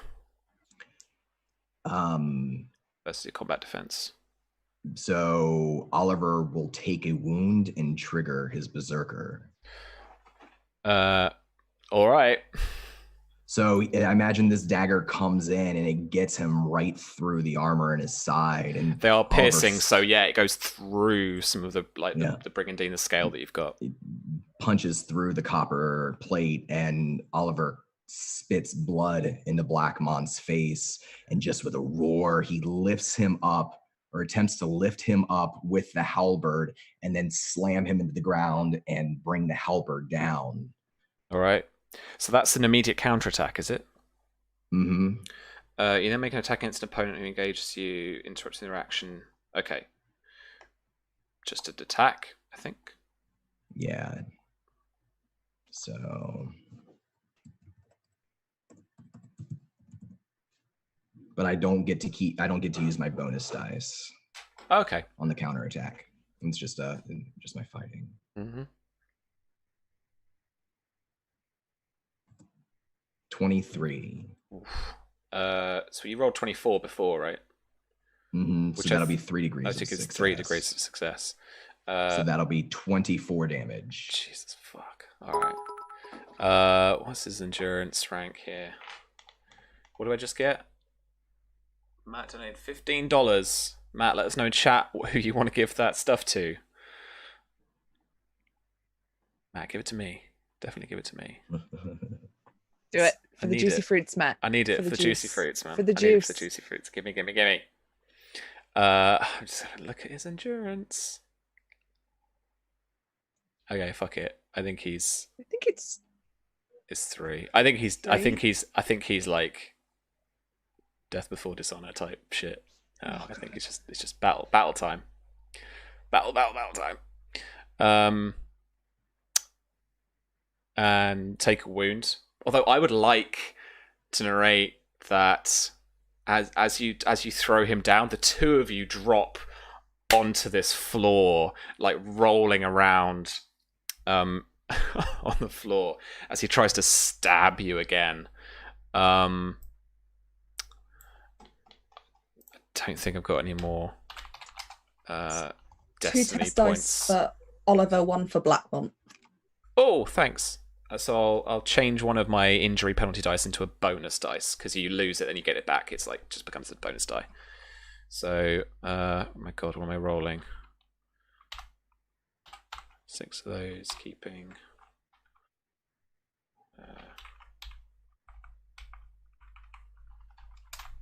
Keeping. 4, 3, 2. Yeah, I guess. Cool. All right. 11. All right. To try and stab you. Oliver will take another injury, but not a wound, and Okay. that will trigger his berserker again. What? Yeah. Instant playback. Wait a second.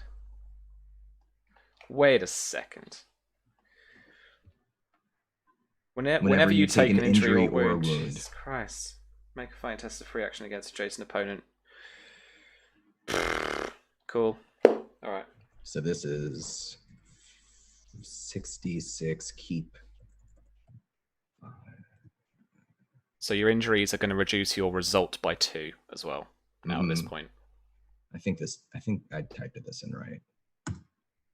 No, I didn't. Oh, I see why. D6. 6d6. So that'll be a 17. Yeesh. 2 degrees. And that'll be 16 damage.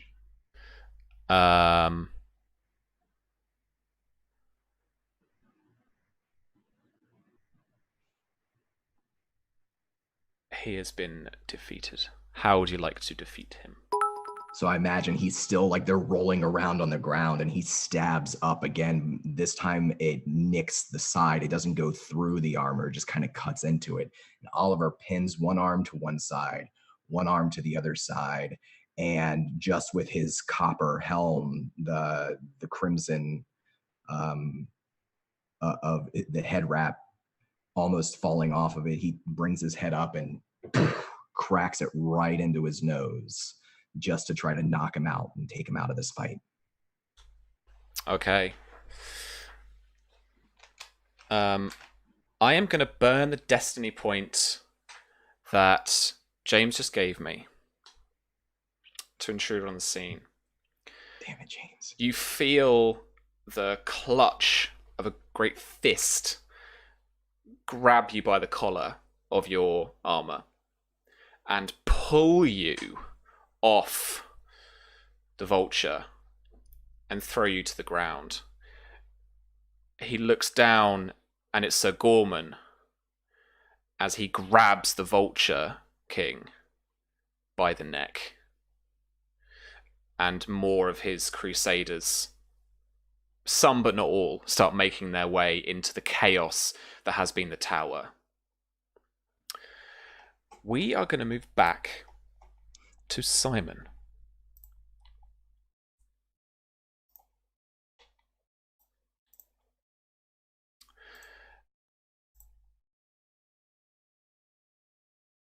A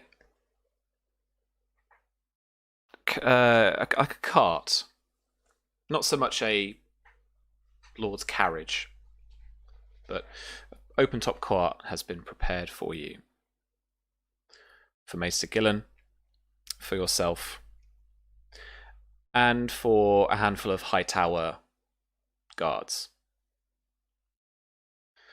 that are to escort you to back to the Citadel.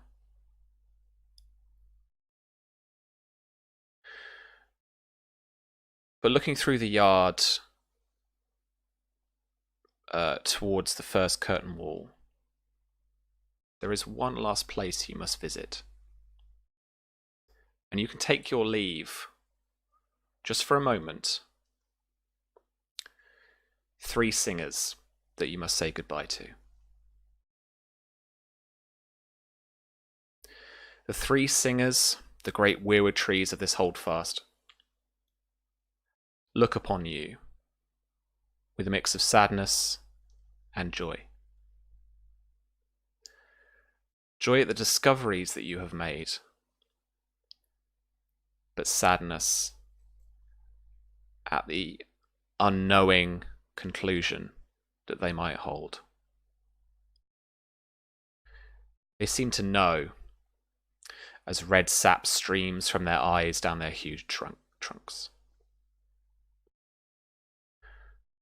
From inside the mouth of the middle tree, you hear a shrill little voice call your name. Symon? Emerging from the mouth, the raven flicks its neck towards you, peering into your eyes with its one red eye, and calls at you. Red? Symon? Red? He'll immediately clutch at his ears and fall to his knees, just convinced that he's going mad. A hand on your shoulder shocks you out of this, and the raven hops and skips up onto another branch.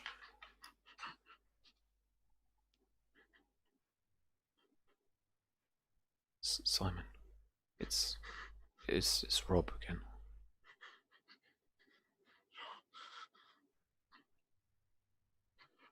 I must commend you for your impeccable timing. Listen, I know they want to take you away, but I think I can get us out of here. No. Oh, no.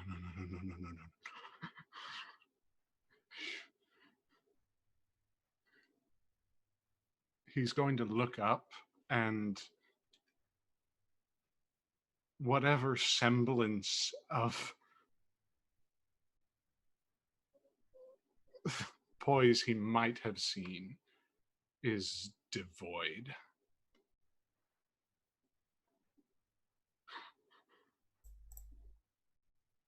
I've served my family terribly.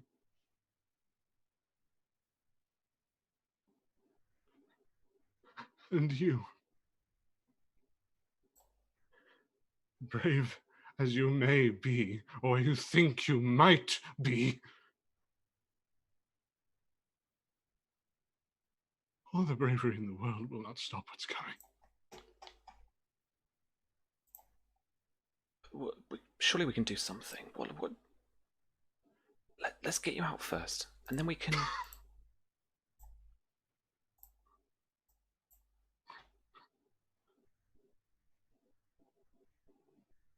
He's going to look very pointedly at Rob and see if there is anything even remotely deceptional about his plea. Rob looks as if he's trying to plead with you to go with him. But he looks up at the crow that was cawing at you up on its branch as it skips, flapping its wings, jumping around, cawing, "Red! Red! Red!" and flutters up onto the furthest branch it can find. As you turn, the figure of 5 men-at-arms in hard leathers in neutral brown colours encircle you and Sir Rob, not speaking a word but staring at you from stony faces. From the back of the Godswood steps a short figure in a grey cloak alongside Maester Godric. From a face framed with ginger chops speaks Lord Costain. You fell deep into the lakes of politics, my man. A maester born of Greenmont. Well, at least we know why you were here. But why you had to intrude in our business is still a mystery nonetheless. It matters very little now. Goodbye, Symon. He turns, walks away, with the Maester of Hightower tailing him. I need you to roll agility quickness, please.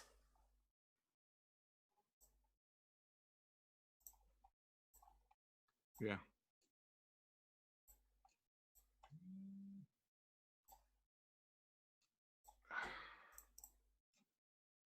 You got a couple of bonus dice and a test die, remember? Which I will use. Cool. Let me know which One ones. bonus die here. One bonus die. Alrighty. Let's take one of those.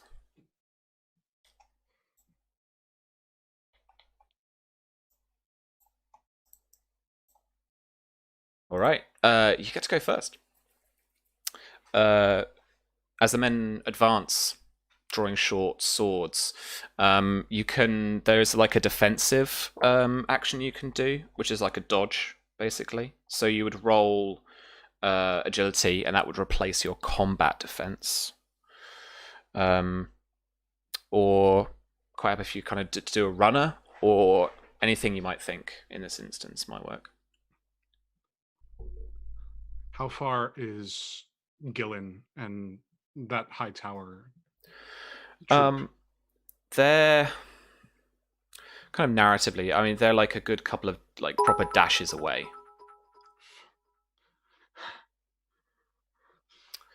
These guys are circling you. If ever you served my sister, if ever you served House Greenmont, you will run and bolt in the direction of the high tower guard. Okay. So there's movement stuff. Initiative. So if you dash, yeah, okay, it's fine. So you dash past one of the guards. What I'd actually like you to do for me, I think, is roll agility or athletics, your choice. Athletics. And this is going to be against their passive agility. So you're looking for an 8 or more to dodge the two guys that are kind of starting to flank you as you try and dart past them in between these guys, try and get to the guard. And that is where I'll be using that test die. Thank you very much. I can't remember who donated it, but thank you. Yes, thank you very much. 14. Very good. All right, so you dash in between these two assailants and run towards the cart. As you look behind you, Rob is not so lucky. And Sam. Yeah. It's a bonus dice for Rob from V. Yeah. Just in case you didn't know. Yeah, I know. A bonus die, even with a bonus dice, 5 against one dude. Can I donate Babblebrook's Destiny point to Rob? Because I haven't used it. I'm not gonna use it. It's a free Destiny point to Rob. I'm not saying he doesn't get his ass kicked, but he just doesn't die. I want to use it to save him. I think that's fair. Right. I think I'm sure chat will agree. All right. So, glancing behind you, Symon, you see an outmatched young knight taking a kicking.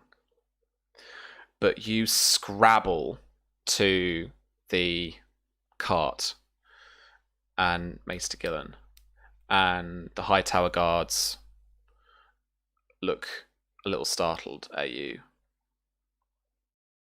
I will fall on my knees in front of Archmaester Gillen and just immediately say, take me away from this place. I don't want to be here anymore. Just take me away. I will suffer every consequence that you would bestow upon me. Please, for the love of all gods being kind, if ever you held an ounce of love in your heart from me, take me away. I'm done. I tried to remember. I didn't forget. I swore that I wouldn't forget. The arched back of the crooked maester actually takes you under the arm and sits you down in the cart, and the High Tower guards ride you slowly out of the curtain wall here and into the briar maze of the Highgarden seat, and finally out into the Reach proper. I didn't forget. I'm sorry, sister. I didn't forget. I'm sorry. The golden roses of the Reach have begun to bear some buds of flowers. And just trudging down the track, these two horses carrying two maesters back to the citadel. And that is where we will finish tonight's session.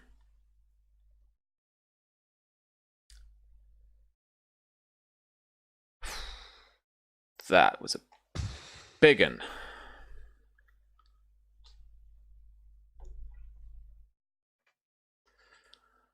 Symon almost got Rob killed. I'm just putting it out there, folks. I'm just saying, if you know. Not only that, he looked behind him.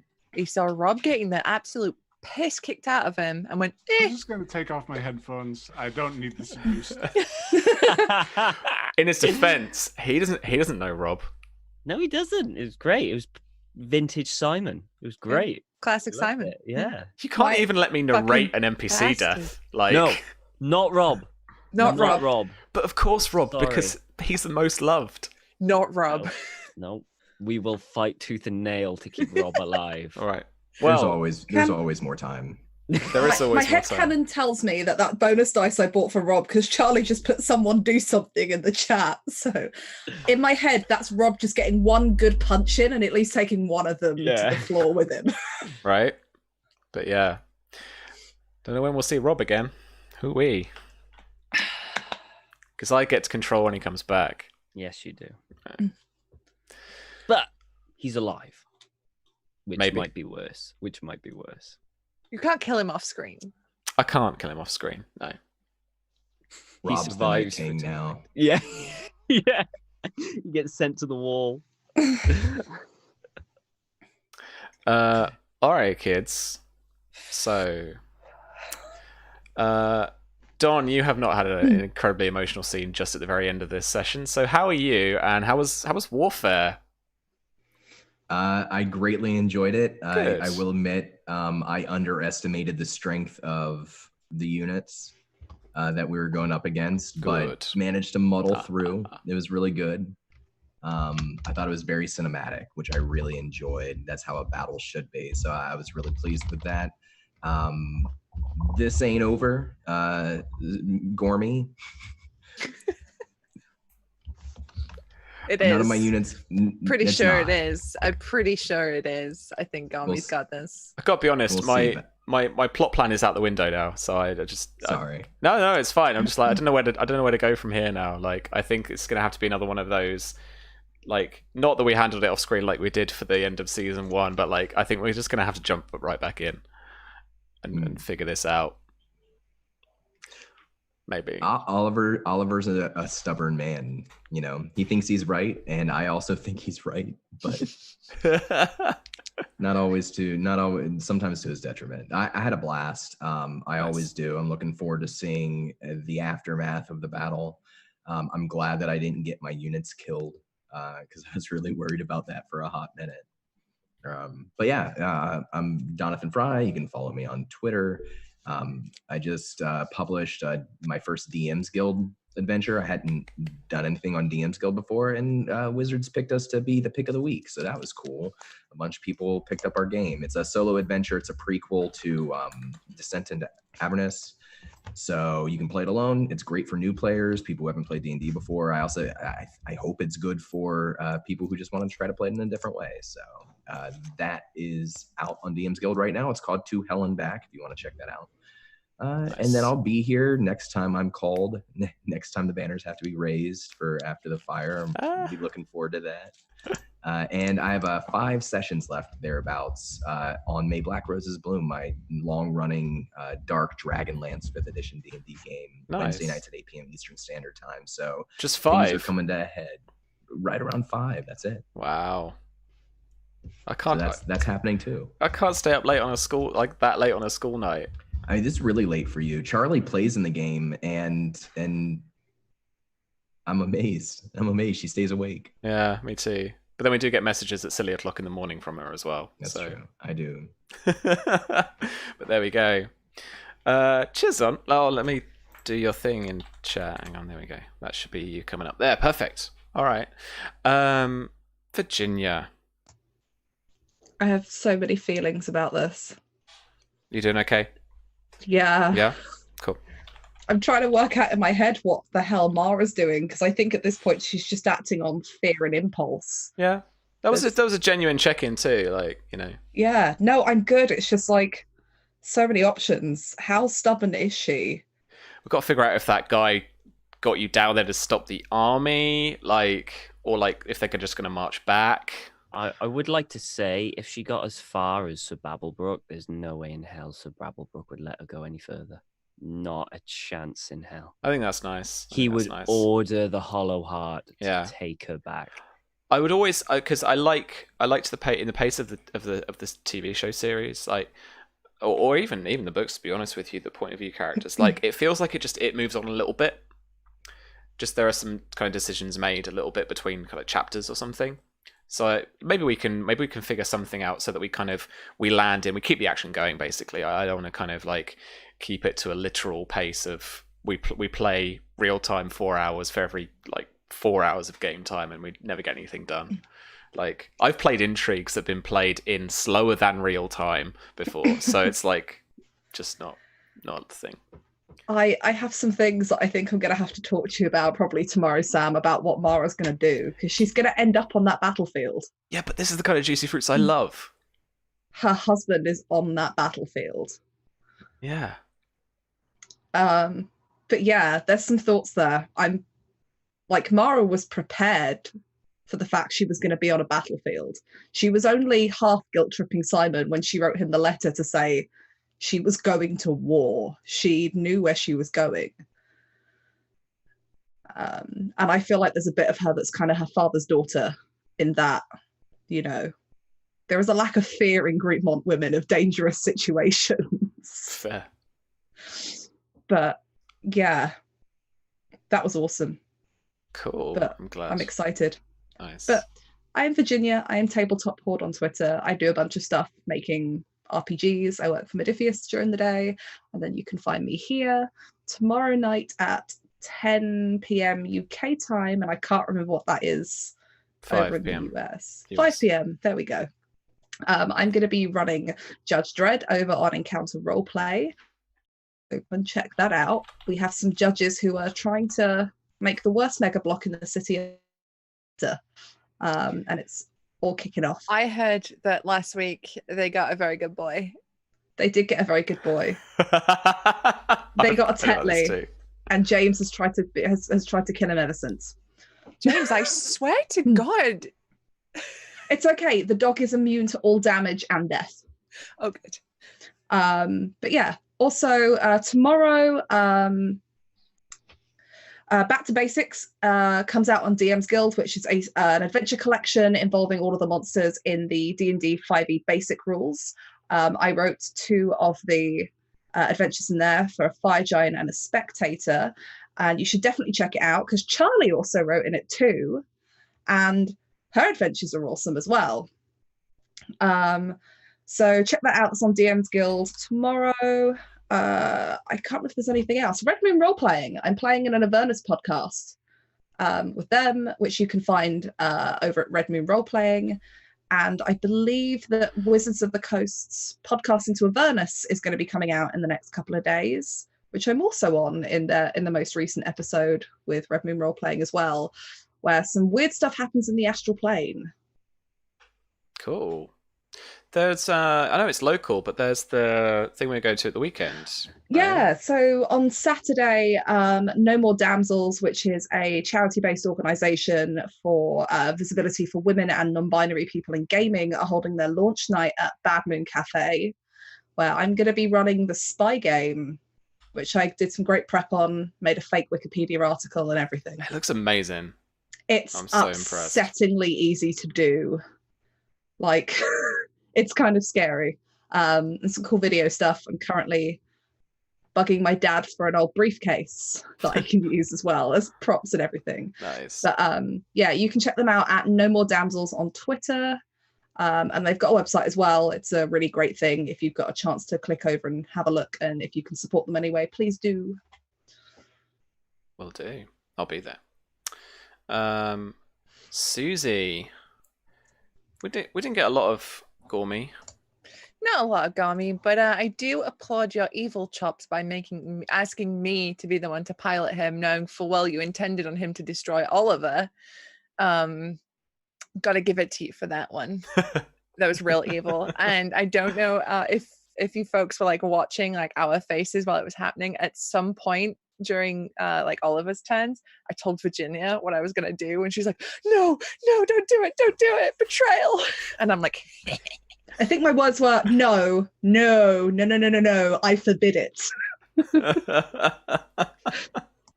But we had the scene, you know, Oliver and Garmi's eyes met across the battlefield. They remembered that lost love, and Garmi was like, I can't, and he stopped. You know, it's beautiful. I have such an itch on my chin that I've not been able to get for like this past 4 hours. But just scratch, man. Just scratch. I will. After this is done, it's all coming off. But yeah, I'm Susie, otherwise known as Susanna Grace. You find me all over the internet at Susanna Grace on Twitch, Twitter, YouTube, Tumblr, ArtStation, DeviantArt, probably. I don't know. tomorrow, you could find me on the Lost Girls podcast, which will have a brand new episode up tomorrow. Nice. My sweet baby vampire Jess is having a real bad time. She just found out her dad's dead and has torn us back into town to find out what's going on there. And I believe this actually might be the introduction to a new friend who is spooky AF and has been a big problem for Jess. So tune in for that. It's real fun. That will be up at some point tomorrow. Other than that, yeah, just follow me. I've got a pinned tweet with my schedule on it and stuff. Cool. Thanks very much. And Tom, Hi. you I mean, you know, playing to not to brief, but like playing to character for sure. But Yeah. you know, I was Well, like, yeah, come on I in mean, and join the fray. No. Hey, if I'm playing a commander, I'm going to play him how he should be played and how he would play. Alright. No, I enjoyed it though. I enjoyed doing it. I like seeing the warfare system in action and the whole kind of. It's just nice to see it in action. You know, you can read up about it, you can do all this, but until you actually see it in action, and it wasn't as crunchy as I thought it was going to be. I mean, think that was because you helped. That's because I just did stuff. I like it this way. I think it's better this way. I really liked it this way. Yeah. Otherwise, you're rolling a lot of warfare command tests. Yeah, and it's like it keeps the thing going, it keeps the thing flowing, and I was hoping for a bit more like zoomed in one-on-one kind of things. There were a few.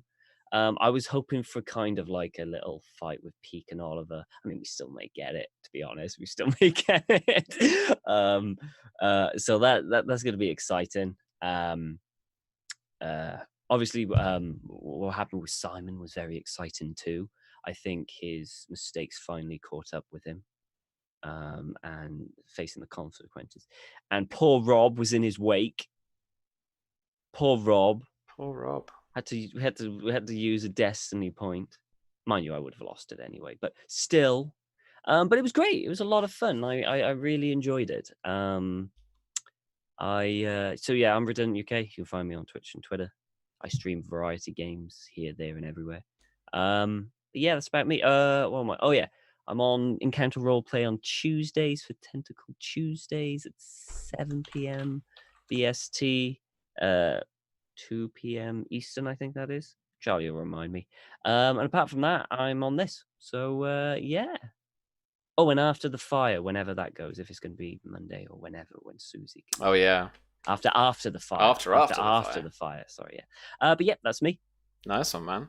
And we should say that maybe a couple of weeks if I can wrangle it, but probably hopefully next week is going to be Heist King's Landing. Oh yeah. That's it, yeah. We're all going to play some alternate characters. Tom's going to play Alfred, and we're going to drop off that message for the king. Definitely. Westeros 11. Yeah. Or maybe Bittersteel's 11. Bittersteel's 11. It's like Ocean's 11, right? I like it. River's 11. Oh, yeah. That's really good. Got it. Unofficially called River's 11. Officially called A Message for the King. All right, cool. I'm looking forward to that. Jason, how you doing, man?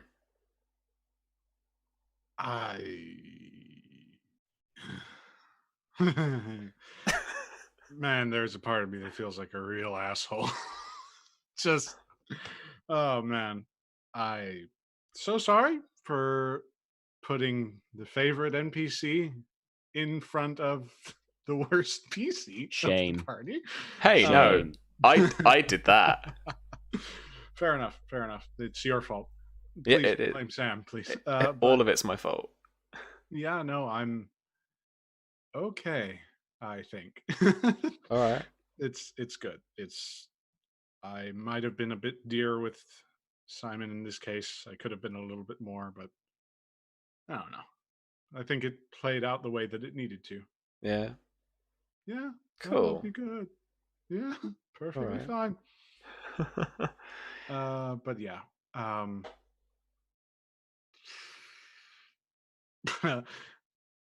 I got stuff going on. At Just Jason Please on Twitter if you want to find out. And yeah. I guess the most pertinent thing is tomorrow I'll be premiering a thing over on We Are Nerdsmith's Twitch channel, but Sure. this was good. Nice. And I'm interested to see what happens next. Yeah, we'll see. Awesome, man. Cool. I'll try and catch that Nerdsmith thing as well tomorrow if I can. So good luck with that. Cool. All right, folks. Well, thank you so much for joining us in our home game of Song of Ice and Fire. We'll hopefully see you next week for that heist episode. Let me put my little thing in chat. I think I did me. Maybe I didn't do me. That's not me. I'll do socials instead. That's not even socials. It's social. Cool. There's a command somewhere. There we go. All right. You have that. And you folks take care of yourselves and prepare yourselves some more juicy fruits coming to you live from us in the future. We'll see you all later. Bye-bye.